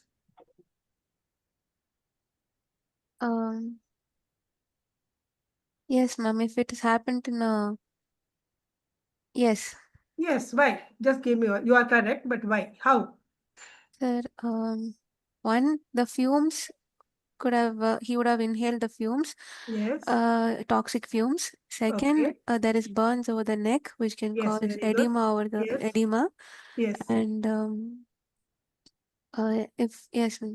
Okay. You get 2 marks, and now Dr. Srinivas can take over. Dr. Srinivas. Yeah, good evening, participants. Lack of time, so whenever the questions are, I would ask you to be very crisp and short and talk to the point. Okay, all the best. So the question is to team A again. What are the important things that you need to examine in such patients when it comes to the emergency? In the emergency, sir, we need to follow the primary survey protocol and see the airway, breathing, circulation, and also we will do an urgent ECG for the patient to rule out any arrhythmias, and we will see for the airway, sir, if there is any laryngeal edema present or any signs of inhalation burns are present, sir. Then we will go, if needed, we have to go intubate the patient, sir. The signs of inhalational injury, so we would have to check symptomatically if there's any hoarseness of voice, sir. If the patient there's any singeing of the nose, nasal hair of the eyebrow, and if there's any involvement Don't of the describe, face. you tell. Don't describe, please. Don't describe, you tell. ABCD, you told. Anything else in electrical burns? Ma'am, we'll go for an ECG, ma'am, and we'll also see for the serum electrolytes, ma'am. We will also examine the urine, ma'am. The urine color of the output urine, of the patient and the color of the urine. What else? And ma'am, we would go for catheterization of the patient, ma'am, and then we will take the patient for burn wound management, ma'am. So we will go for a dressing of the burn wound. We will actually go for Srinivas, compartment syndrome. you have to cut And short also an also. ABG, and also an ABG. Okay. And the distal pulses of the left. Distal We pulses of the will hand, yes, ma'am. want to do Okay, good. Team A, Team B, would you like to add anything to the answer? compartment syndrome, sir. If the patient What else? compartment syndrome of left upper limb has to be looked into. And anything And, else? Pneumothorax, since there is a wound over chest, refracture. Yeah, any falls or bone injuries. So if I have to add to already what you have said, see, the first thing is you have to see the entry and the exit points. Yes, sir. So that point has to be mentioned. So if 1 and 2, examine all parts of the body. When it comes specifically to the spotter that has been given in the photograph, like the chest zone, pneumothorax is extremely important. Get an X-ray done. And you have to examine all body parts. So with this question, I would like to give 1 point to each, A and B. Okay, sir. Now the question to team B. So Next when it comes question. to such kind of question to team B, such kind of burn injuries, can you enumerate in sequence how body tissues react to burns and which tissue burns more, which tissue burns less? Order of tissue resistance, sir. Yeah. The nerves come first, they are most sensitive. And after that, blood vessels, muscles, skin, and later on in the last is the bone. What is the cause of burns to these different structures? Tissue resistance. Sir. Can you elaborate? It is Joul's law, sir. According to Joul's law, the amount when a current passes through the tissue, the amount of resistance it offers to that will produce heat in that, and it will cause burns. And also confrontational theory. And nano the thing Electroporation theory. electroporation in theory. which there is formation of pores in the cell membrane, which causes influx of calcium and apoptosis of cells. Okay. Okay. I'd like to give 2 points to this team. Okay, sir. Team A is the next question, right? Yes, sir. Yes. Can you provide any differential diagnosis for this spotter? What kind of other burns other than electric that has been discussed can cause these kind of burns? Chemical burn. So chemical burn. Okay, can you elaborate how would the mechanism be in terms of a chemical burn? So it can be a alkali burn causing saponification of the fat, sir. So the ulcer that we are seeing on the left side of the chest wall can be also seen if there's a alkali burn. And any other burns? So in acid burn, sir, the brownish discoloration that we see, sir, here can also be seen in cases of acid burn, sir, causing denaturation of proteins, sir, and the brownish hue that we are seeing, yellowish brown hue, that can also be seen in acid burns. So if the differential diagnosis is asked, then that can also be one. Chemical burns. So how would you differentiate between if it is a chemical burn or an electrical burn? How would you differentiate between the two? So in an electrical burn, we will have an entry wound and an exit wound, sir. But however, in chemical burn, we won't have both entry and exit wound, and there will be a sign of trickling, so that can be seen in chemical burn, sir. Okay, good. Shall we give they get full 2 marks? points. Yes.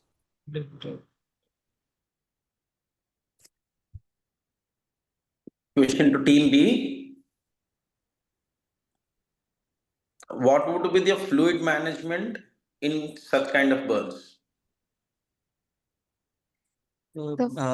Since it is a case of electrical burn, it will be as per Parkland formula 7 into percentage of burn into total body surface area, and normal saline is preferred in contrast to ringal lactate. I think your answer is incomplete. Would you like to add few more points to Catheterization will also be done. Resuscitation, exactly. Stick to fluid resuscitation. To check for myoglobin urea.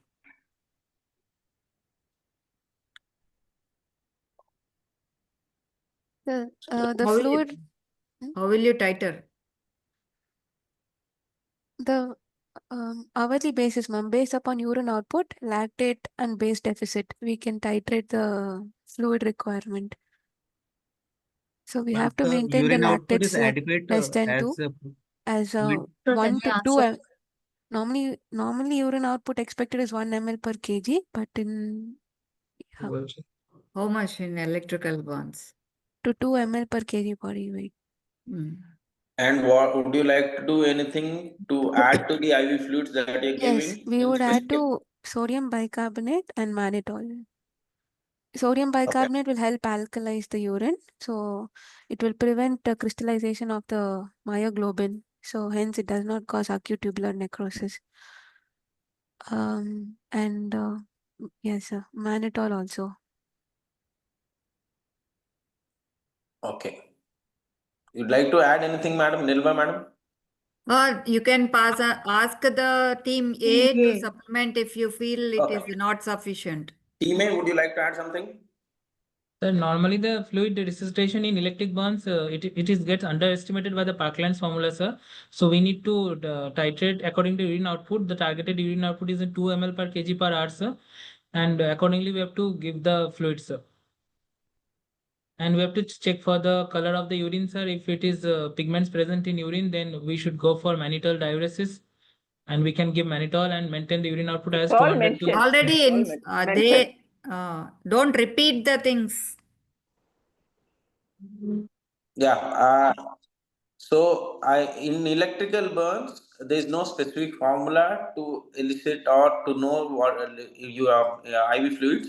So it is always good to take urine output as a measure for fluid resuscitation and then maintain it over time. So I would give 1 point each, A and B. Okay, No, sir. no. It is the question asked to the team B, and they answered. Yeah. They told all these things. So can we give full marks to team B? Yeah, definitely. Okay. The next question is to Team A. Team A. Team A. So with this kind of picture, what would be your plan of action in future, in the next few days, once initial resuscitation is over? So we need to go for an hysterotomy for the chest wound, sir, as it looks like a full thickness burn, sir. And we have to check for the distal pulses of the left forearm, sir. If there is a compartment syndrome developing, we also need to give a fasciotomy over the left forearm, including the. Just stick to the spotter. Only the photograph that has been. Team A answered no. If you want, it will be passed to team B. And No, team A, your answer is complete. You are going for a hysterotomy. Hysterotomy, sir. Okay, that's it. Wound debridement. And wound debridement of the wound, sir, along with hysterotomy. We'll go for the debridement of the chest wound, sir. Okay. And followed by pneumothorax and if there is a pneumothorax, then we can give an ICD drain in the initial period. in the initial period only, sir. Right. So for the left hand, sir, we'll also see for the peripheral pulses, like he said, and if there's compartment and if the pulse is low or there's pulselessness, we might have to consider doing a fasciotomy, sir. And also if there's any gangrenous changes, we might have to go for other modalities in future. We can see significant edema in the left hand, sir, in the picture. Yeah. So a fasciotomy is, I think, indicated. Right. Okay. 2 points, ma'am. Okay. Now the next question to team B, sir. So once the debridement is over as stage 1, what kind of defect is expected on the chest wall and how would you manage that wound for team B?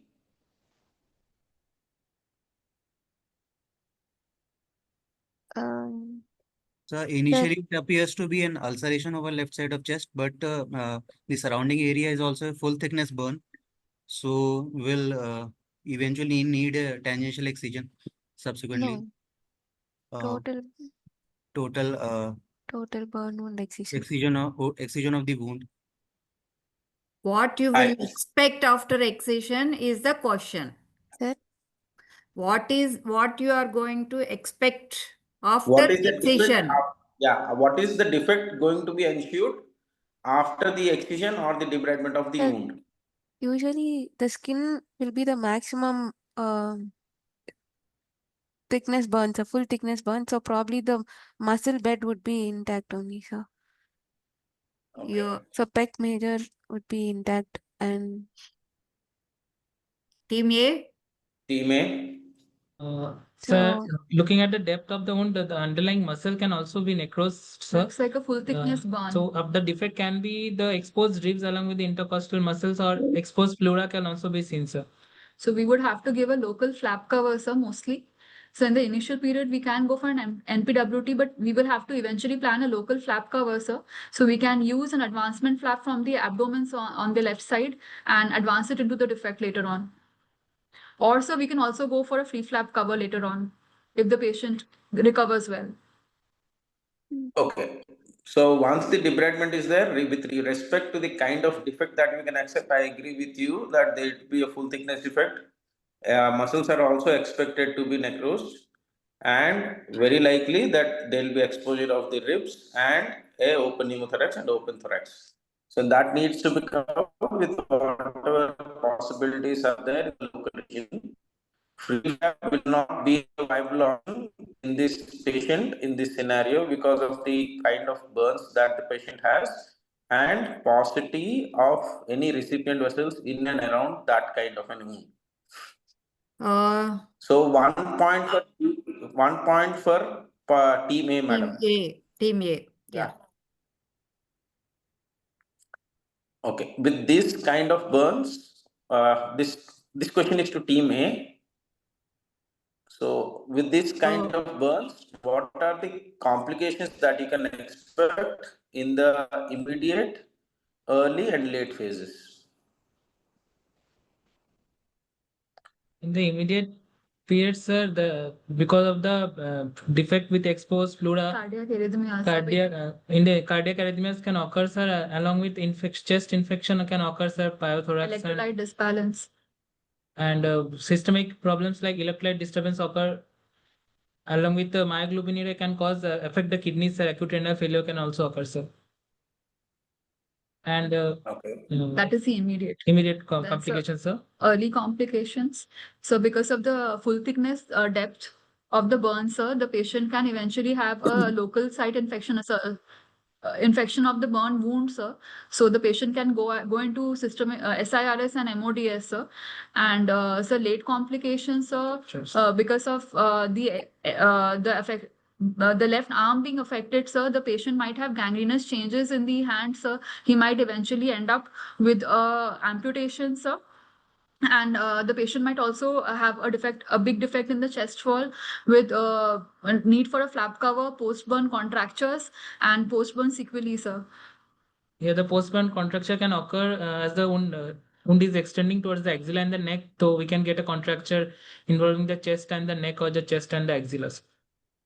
I won't. Okay, your answer seems to be complete, but the complications with regards to axilla might not be. Shall we go to the anything else you expect Another from one other important team? point we want to include is blowout of the vessels, sir. They can be blowout in the arms, sir. In the left forearm, sir, they can be blowout of the radial artery, which can be seen with electrical burns. Yeah, Lakshmi madam, you're saying something.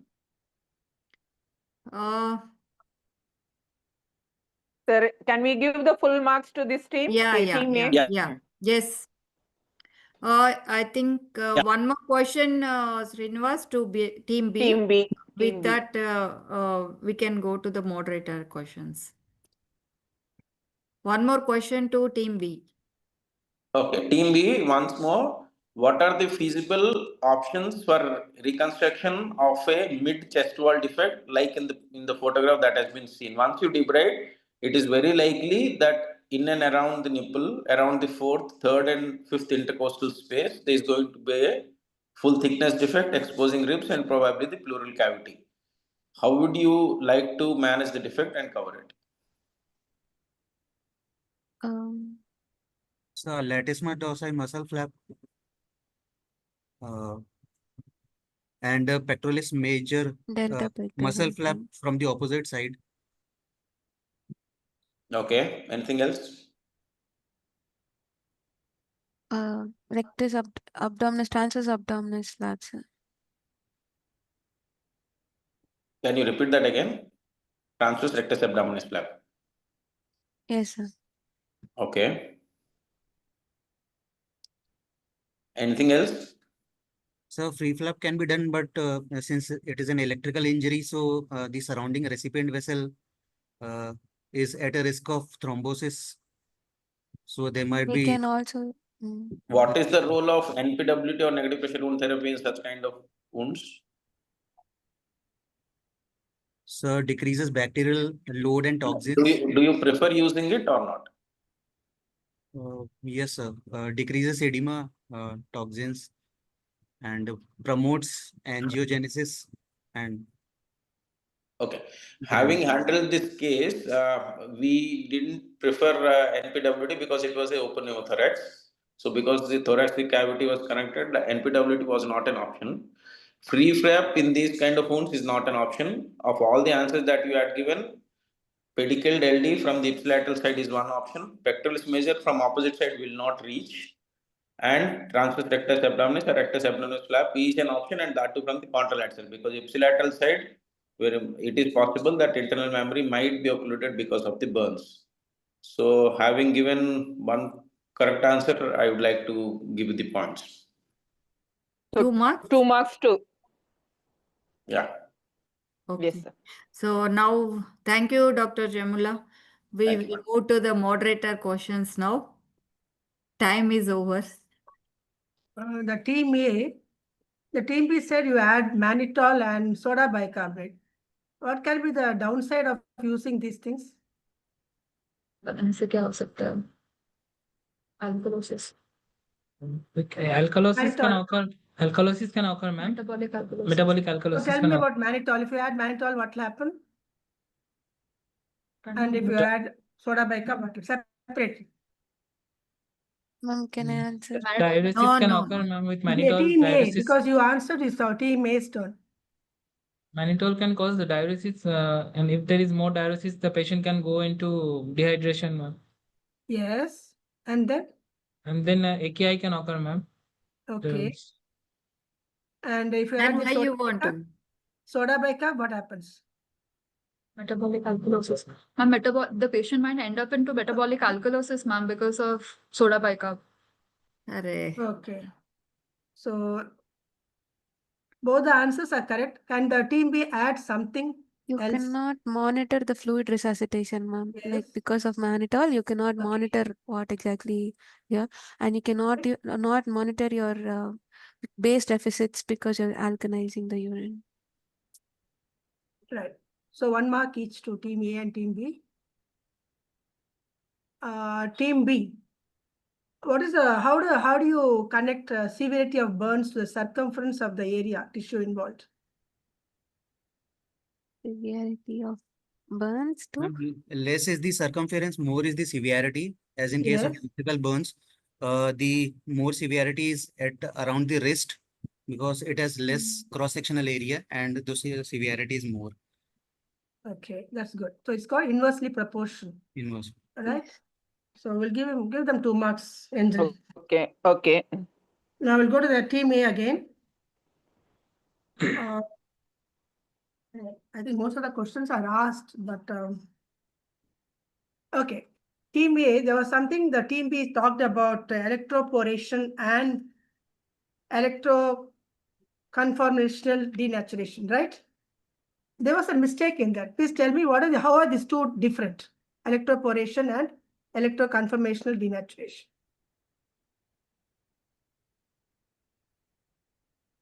Electroporation is, ma'am, a direct contact. Bone will be involved. Bone will be involved, ma'am. No, what happens in electroporation? Both these are pathophysiological. What happens in electroporation? What happens in the electroconformational denaturation? They combine the two. These are two different things. Go ahead, try. What is say whatever you Ma'am, electroporation, it's a direct contact burn, and it will cause more. It involve more depth of the muscles, ma'am, or more muscle necrosis. No, it actually, I'm asking the level of the cells. Cellular level, there will be porations forming in the. 1 second. Who's answering now? B or A? B, ma'am. No, it is passed on to B. It is directed to A. They are Yeah. not answering. So B. Yeah, team okay. is B, take answering. Okay, tell Yeah. me. So electroporation is cellular level, ma'am. Like there is poration formation in the cell membrane. That is why it Okay. is causing influx of the. Influx of what? Influx of calcium into the cells and into mitochondria that Yes. will further So that lead is to cascade. electroporation. So what was the next one? Conformation. Conformational denaturation. That is What because happens of the there? heat generated. Sir, Because of the current. ma'am, there is denaturation of proteins at the level of cell membrane, and all the proteins of the cell are affected, and there is conformational changes in the protein. Okay. So what you said was you had combined both these when you answered. So Yes. electroporation, the calcium influx leads to apoptosis, and that conformational denaturation is the amino acid which loses its polarity. I think you can give team B 1 mark. Team B. 1 mark. 1 mark. Okay. So any time left, Lakshmi, or should Yeah, madam. You have to ask question to team B. Okay. I have got very few questions for this. Okay. Talking about the compartment syndrome, how will you do the fasciotomy for that hand, left hand, which you see here? Describe the fasciotomy. The fasciotomy will be done on the forearm, on the dorsum. The first, second, and fourth web space will Where do be you start from? Where do you Start from start? Volar carpal, aspect. polar aspect. volar aspect, What? From where? carpal tunnel release, then Guyon's canal release in the wrist, Yes. and then you go like a Z on the distal forearm, yes. You go to and then you release the at the medial aspect, you release the ulnar at the elbow, you release the ulnar nerve, and you end it in the arm. So how will you know it is adequate? How will you know? The fascia after incising the muscle will bulge. Muscle pop. Bulge out. Also. You can touch and see, and the tension will be lost. Okay. Yes. So What full else? marks? Yeah. Can we give full marks? Yeah, Okay. sure. Team B. Lakshmi, can Team I B. proceed? This was for Team B. We have answered. If you have to ask two questions. So 2 questions. If Two you are more going to questions. ask 2 more questions, one Yeah, to yeah, Team time. A and one to Team B. Right. So pertaining to the circumference, you said, no, that is inversely proportional. So Team A, what are choke points? You gave me the answer, but I'm putting it in a different way. You gave me the answer. What are choke points? I'm sorry, you gave me the answer, but I wanted these words to come out. You go back, you said inversely proportional. Ma'am, resistance is inversely proportional to the flow of current. Okay. So if there is more resistance, then the flow of current will be less. And in case of less resistance, the flow of current will be more. So if the circumference of the arm is less, actually the So what are choke points in this? What will be the circumference? If the circumference is less, ma'am, then the resistance will be less, and so the current will be flow will be more. What are the choke points? Means the part you have to tell. in this? In this, what is the choke point? In this In this case, patient in ma'am, particular? at the wrist, ma'am. Yes. And the fingers, ma'am. Fingers will have less circumference, so the current flow will be more in the fingers, ma'am. Okay. I'll give him the marks. Choke points are wrist and ankles, so I'll give him the point. Okay. Now B. B. What are arc burns? These are not direct contact burns. There is a formation of arc when a patient comes in near contact to an high tension line or an electric pole. There is formation of an arc like an eddy current, and after that there is flash burn injury kind of. But what is arcing? I meant arcing of the current. The current is arcing from a joint where the fluid is more, from one joint to another joint. It's arcing from a joint. Yes. Right. Thank you. Correct. So shall I give 2 marks to them? Yeah, Yes, please. Please. Crossing over the flexural points. Yeah, That's the diagram. Okay. Now, So the judge. Judges. Can I have a question? Can I have a question? Dr. Chaudhary, can I have a question, sir? Sir, it is your turn, Dr. sir. Arun Kumar Chaudhary, sir. It's your turn. Yeah, now you have to give the I gist am of done. the spotter.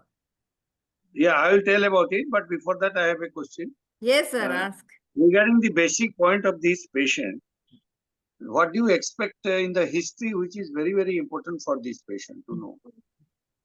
Team A. Team A. In the history, sir, we have to ask the patient the location of the. No. What is most important? Not to you can't ask the patient now. He's on mask. So what is most important from the parents or from the nearby who will be with the patient? They will be telling what. So we need to ask if after coming in contact with the source of electricity, was the patient in contact for a very long time? Did he have to be, did somebody have to pull him out, or did he get separated on his own? No, sir. No. Is there any loss of consciousness, we ask? Yes. This is team 2. Yes, sir. Yeah. Right. Next. What So else team you ask? B, Sir, Team B. Team no, B has that. answered it. So I'll give 1 mark to team B. Passed on. Yeah, absolutely. Absolutely. Okay. Okay. Okay. Second point is what type of current it is? Is a high voltage or a low voltage, or what type of current? It is a alternate current or a direct current? Team From B. the wound, Team B. from the wound you can make it. Yes, a high voltage current, sir, from the wound, and it is an alternate current, sir. So which is dangerous? Direct current or alternate current? Sir, with alternate current, Which with is direct current, dangerous? The direct current is more dangerous. no, Which one is more dangerous? You tell the More answer. dangerous. Direct current is more dangerous. because he holds on to that. There is tetany, sir. He'll hold on to it. In alternate current, because of this thing, he'll be thrown away. Like they'll be let go. But in DC, they won't be let go. He'll hold on to it. But again, it will depend on the voltage. Yes, sir. You know? But DC is low Yes. voltage. AC So is. it is a low voltage. It is a high Yes. voltage. Yes, sir. So your answer is half correct. You Yes, can sir. get half mark of it. Yes, sir. Usually AC is more dangerous More because dangerous. AC is more dangerous holding because it hand will will cause go into the flexion contracture. It will Contracture not and allow the person to leave the wire only. yes. Okay, Yes. that the patient becomes the part of circuit. Yes, sir. So that in the left hand or the forearm, you find there is a compartment syndrome like. Yes, sir. Okay, so fasciotomy already you have mentioned. How to judge clinically and how is judge on investigation? Yes, I have to do a fasciotomy. So this question passes to team A, sir. Team B, team B. Team B, sir. Team A So we have to. already.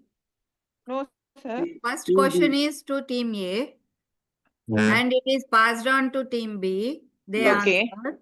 So now the Okay. question will go to Question. team B. Team. Okay. Okay, ma'am. Then team B, So the question about my the question is how to evaluate or how to determine that you will do a fasciotomy in this Yeah. hand or not? Yes, sir. By any method, any instrument, equipment, anything you can Yes, make sir. out. Intracompartmental measurement not our of question, ma'am. compartment syndrome. No, that is their question. Their question. You just drop. Yes. Team A. Intracompartment. Team A. Okay. Team A will answer this. Okay. Yeah, compartment syndrome के बारे So में. we will have to see the. Sir, could you repeat the question once more, sir? How do you assess that this hand requires a decompression by a fasciotomy? What So method or we will have to equipment assess the is used? distal pulses, sir, along with the capillary refill time of all the fingers, and we have to check for That is the. clinically, but otherwise, how can you make it? We have to Any measure the instrument? intercompartmental pressure, sir, and along with it, we can go for a Doppler ultrasound examination to see the. No. Next team. Team B. Team B. Intracompartmental pressure monitoring more than 30 mm of HT will signify that it is a compartment syndrome. How will measure it? With a needle and a monitor. Needle? And What monitor?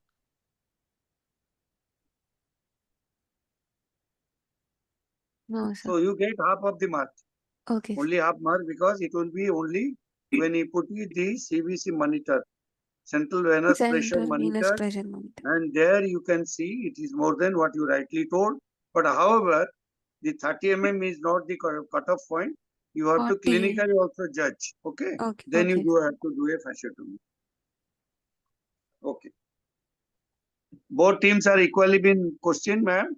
Yes, sir. Yes. Yeah. Thank you. Thank you, sir. We'll go to PG team's questions. Rohit? Any PG team would like to ask any question to these contestant teams? Otherwise, I request Dr. Bhattacharya sir to ask some questions. See, when you debride these wounds, on day 1 you debride, again after 2 days you find again it is dark. Again you start debribing. Again another third sitting, fourth sitting, and gradually the ribs are exposed. On day 1 debridement, you are satisfied. What went wrong on day 2 or day 3 debridement? Why it kept on, you get dead tissues, devitalized tissues? Team A, please. Team A. So we need to see the depth of involvement, sir, because from I'm outside. asking you. No, I'm what asking is you the the reason? Reason. So thrombosis of the vessels is there, sir. Right. So it keeps Absolutely. on progressing. Progressive thrombosis is the answer. Team So A only. Yeah, full marks. Team B. Full mark. Now Now the next. question to team B. Team B. Now team B. Which one is the most alarming situation in electrical burn?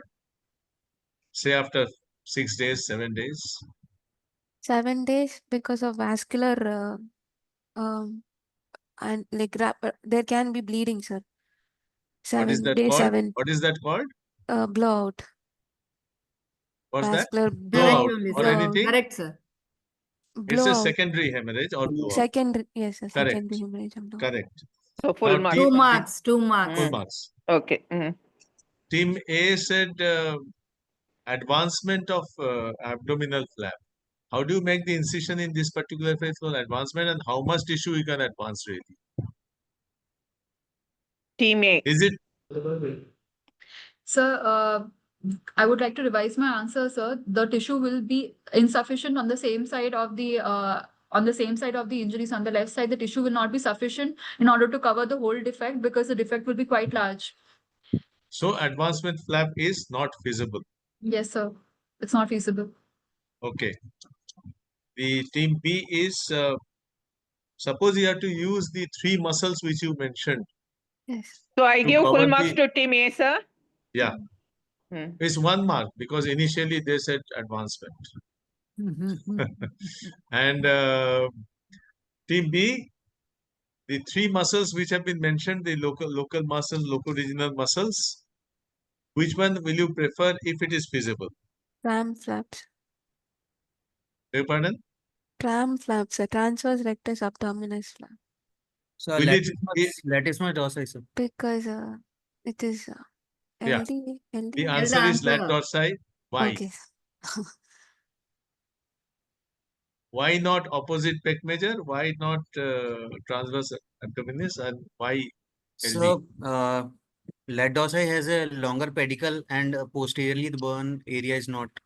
There is no not affected. And what else? It can cover the whole wound because Yes, it is a large muscle. In large fact, the muscle. largest muscle, and therefore the whole wound can be covered. So full You marks get to them, sir. Full marks to them. Okay. That's it. Thank you. Okay, sir. Thank you. Thank you, sir. Rohit, I think we have completed all the 3 spotters discussion. Now we'll go for the follow-up of the cases. Meanwhile, the 8, 10, 11. Dr. 13. Angeline Madam will compile the result. Okay, ma'am. So we'll go for the spotter 1 or 2? 1, yeah. Dr. Praveen is available?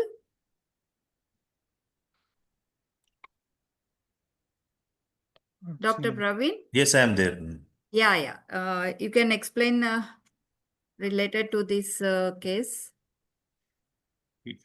Yeah, this is a post CABG person who had come with necrotizing fasciitis.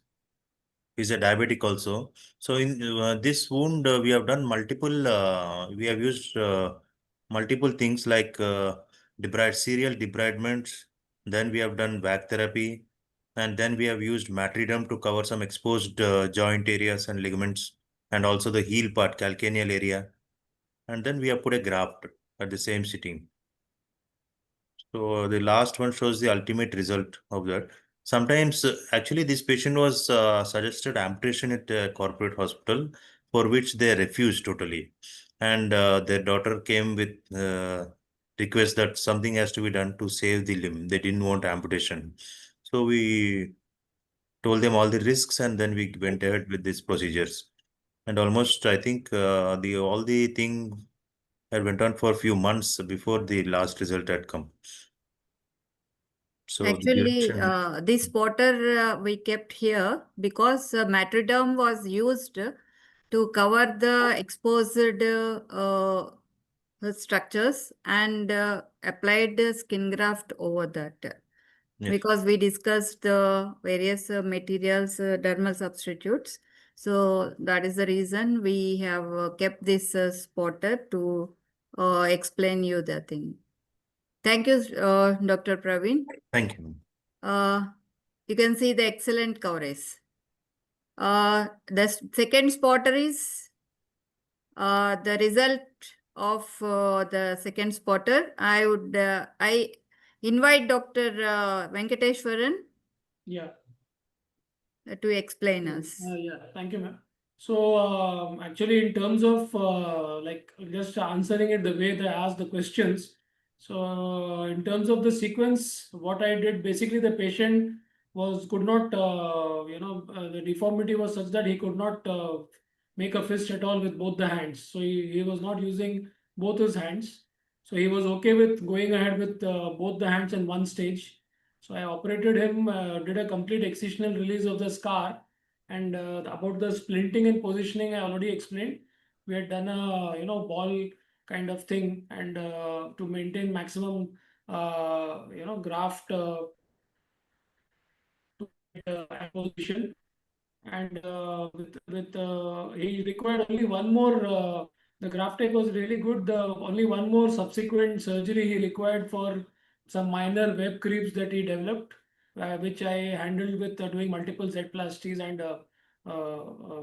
must-study flaps. And I think there is a short video also of the function. Rohit, at the end Rohit, you play the third spotter, that is video. Yeah, so he got a really good range of motion of function at the end of the story, except for I think the right hand middle finger terminal flexion is not there. DIP joint, there was a severe, there's a little bit of almost like a partial Borney ankylosis, which could not be corrected by this surgeries.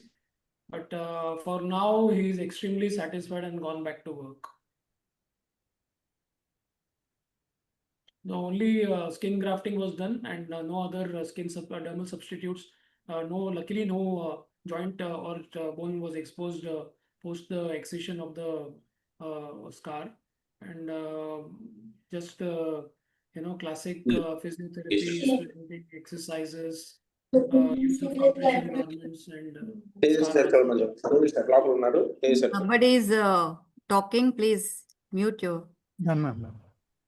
Venkateshwaran sir, it's really wonderful result you have shown with simple skin graft after excision of the scar.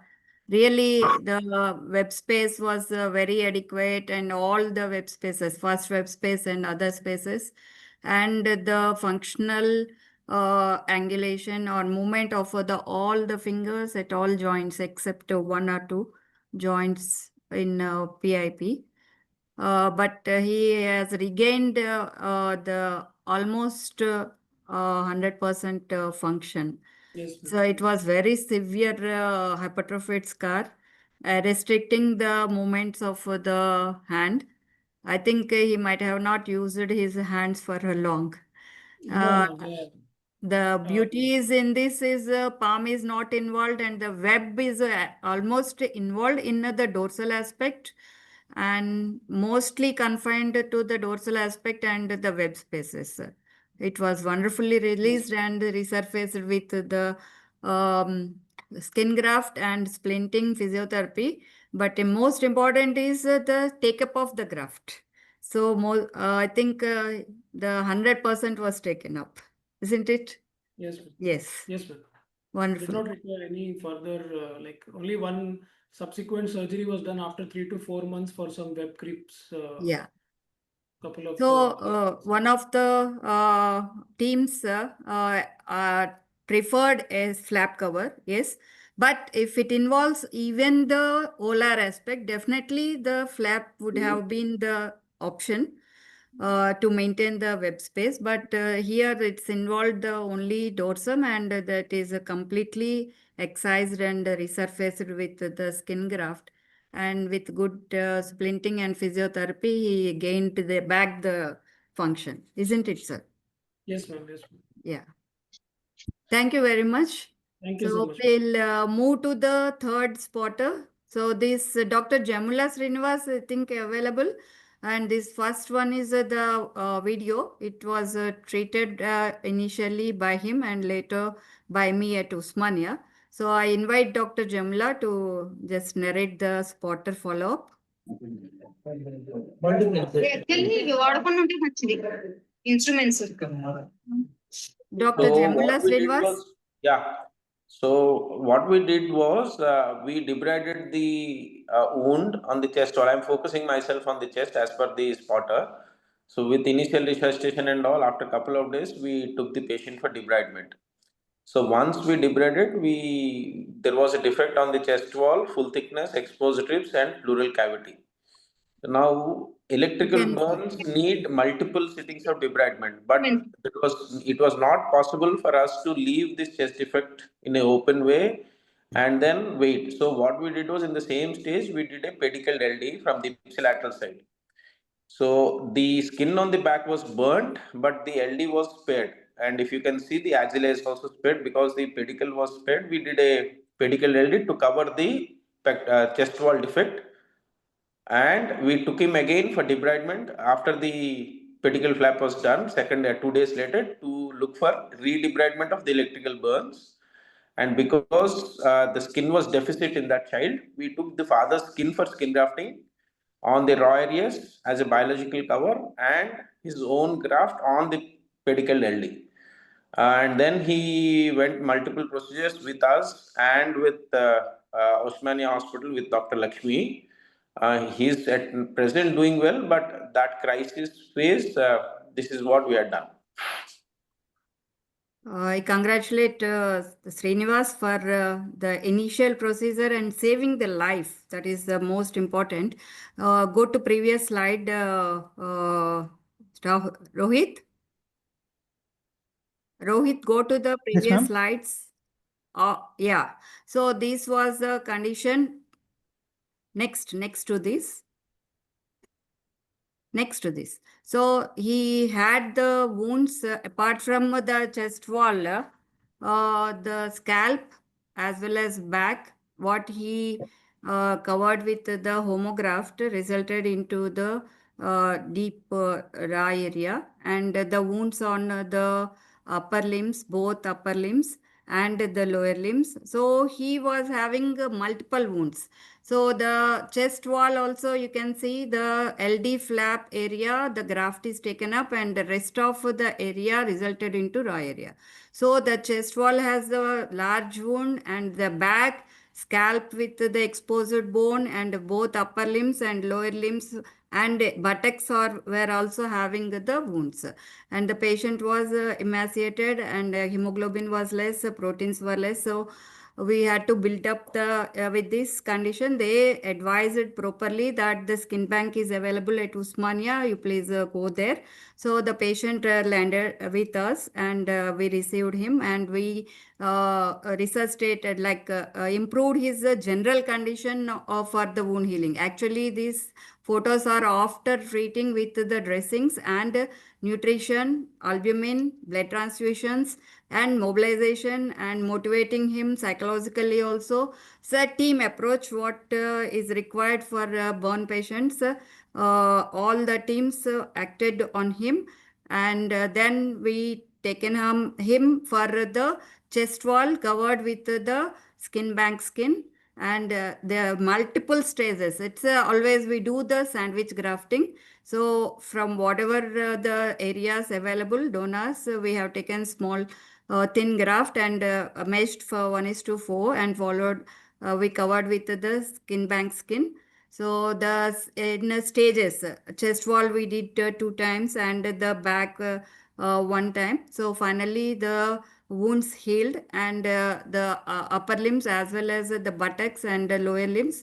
This is the autograph taken from him, then the allograft from the skin bank skin, both the chest and the chest covered with the initially autograph and followed by the allograft. And the final results I have shown in previous class. And the scalp defect after healing the chest wall and the back and upper limbs, lower limbs, buttocks. So we addressed this scalp. This was also very bad at the time of admission, the debrided, and this we asked them that they can go for the BTM, so dermal substitute. So we used that. This was the stasis, how it regained the granulation over the central bone, and this is after removing. You can play the video. So very carefully we removed the BTM, the next to that. So that was a granulation tissue which I covered with the mesh graft, and this is the final result. So, but he developed with the contractures of the upper limb, which he wanted to come again after some time for the release. So we discharge. These are the 3 patients at Usmania we treated with the skin bank skin, and we feel that is the second life for these patients. Sir, thank you. Madam, can I have a comment on this if you might allow me? Of course, sir. Yeah. Definitely. Madam, Always. it is really congratulations for you. Such a patient who are destined to die with the injury of electrical of such a grievous nature. But with your all efforts of the team, Srinivas, I know him very well, and your team has made it possible that the boy is now living and deformity can be taken over by stages. But one thing I have to mention here, that we got 2 cases like this in a bus burns. Yeah. But we were little drastic enough because the young adults, we went a primary excision about 6 to 8 hours between the accident and the operation, and we put a latissimus dorsi. It is almost same as it looks. It may not be exact, but results are quite good because early we did it. So the infection other part have been taken care because you have done early. So I hope primarily also, if you are sure you have the facility infrastructure with good anesthesia and backup ICU, you can go for a primary excision of the dead tissue, good debridement, and put a muscle flap over it. I think this is only I want to message that it all depends on the situation you are working with. But we have done in 2 cases. I have those cases, and this is a case where the patient is surviving, the most important, and most of things have been done properly. Regarding the skull, that can be also chiseled off, and in this case, you have put in very nicely graft are taken off. You can do a tissue expansion, and later on, if he wants a better coverage with a cosmetic value can be given. Thank you. Yes, sir. Thank you, sir. Actually, I think Jamla has done the wonderful job by excising primarily the wound excision was done and the LD flap was given for the critical area. I think the back and all he could not do the thing, but he used the homograft. It also helped in saving the life. He has taken lots of like it is very critical case and managed very well, giving the life. So, Madam Jamula belongs, his root is from my state. of course, sir, I know that. So I also congratulate with you also. Now we completed our cases. Yeah, I will invite Omar Farooq sir to take the feedback. Hello, good evening, everyone. Good evening, sir. Good evening, everyone. So, coming to feedback, let us start with the panelists first. Yeah. Yeah, so Dr. Praveen. Dr. Praveen is there? Sir, good evening. Good evening, sir. Good evening. Yes, sir. Anything Please give you feedback about the program. The program as it is, it's very good. And we have a lot of learned speakers from whom we can gain a lot of knowledge. Bhattacharya sir, all of you. So still it's a lot of learning for us, though we are panelists. Thank you, sir. It is so humble of you and so kind and nice of you. Dr. Venkatesh? Yes, sir. Good evening. Good evening, good evening. Yeah. It's definitely, I totally agree with Dr. Praveen, because I think, you may teach 2 things, but at the end you may, end up learning 10 things from all the seniors, as well as even many times even from the students, from the way they answer things. They're often very well prepared and updated with the recent, information. So I think it's a very good platform for both, sharing as well as gaining knowledge. And secondly, I'm like very proud because this is now this particular edition of Plastiquest is happening as part of the Apbc Plastiquest, and as one of the part of the organizing team. So it is. I should really thank Dr. Lakshmi ma'am for taking all these special efforts, and having this as and this particular round of Plastiquest is going to be having a final round during the Apbc. And once again, thanks to everyone involved in the organization of this wonderful sort of it's an amazing thing for the PGs, I think, for enhancing their knowledge. Thank you, sir. Thank you. Dr. Jamula, sir? Good evening, sir.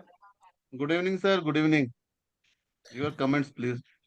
It is a good forum, sir. Especially it is good for students because many a times what happens in teaching institutes is they get localized to one unit and they don't get to learn from others other than it is a conference. So these kind of forums helps in interacting with other seniors, and faculties throughout India know different institutes, what they work can do, what kind of students, and it is a very good interactive forum for both faculties, panelists, and for students.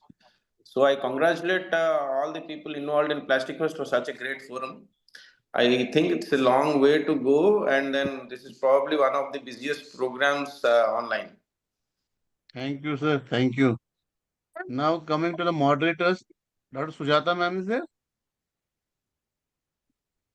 She said she will leave early. That's Okay. the first Dr. spotter Nirmala she came. ma'am will come. Nirmala ma'am. Yeah, Omar, good evening. Nice meeting Good evening, you. ma'am. Good evening. Yeah, this is like today I was happy with the different spotters, you see. You had dressings, and then you had hand burns, then you had electrical burns. They covered the whole gamut.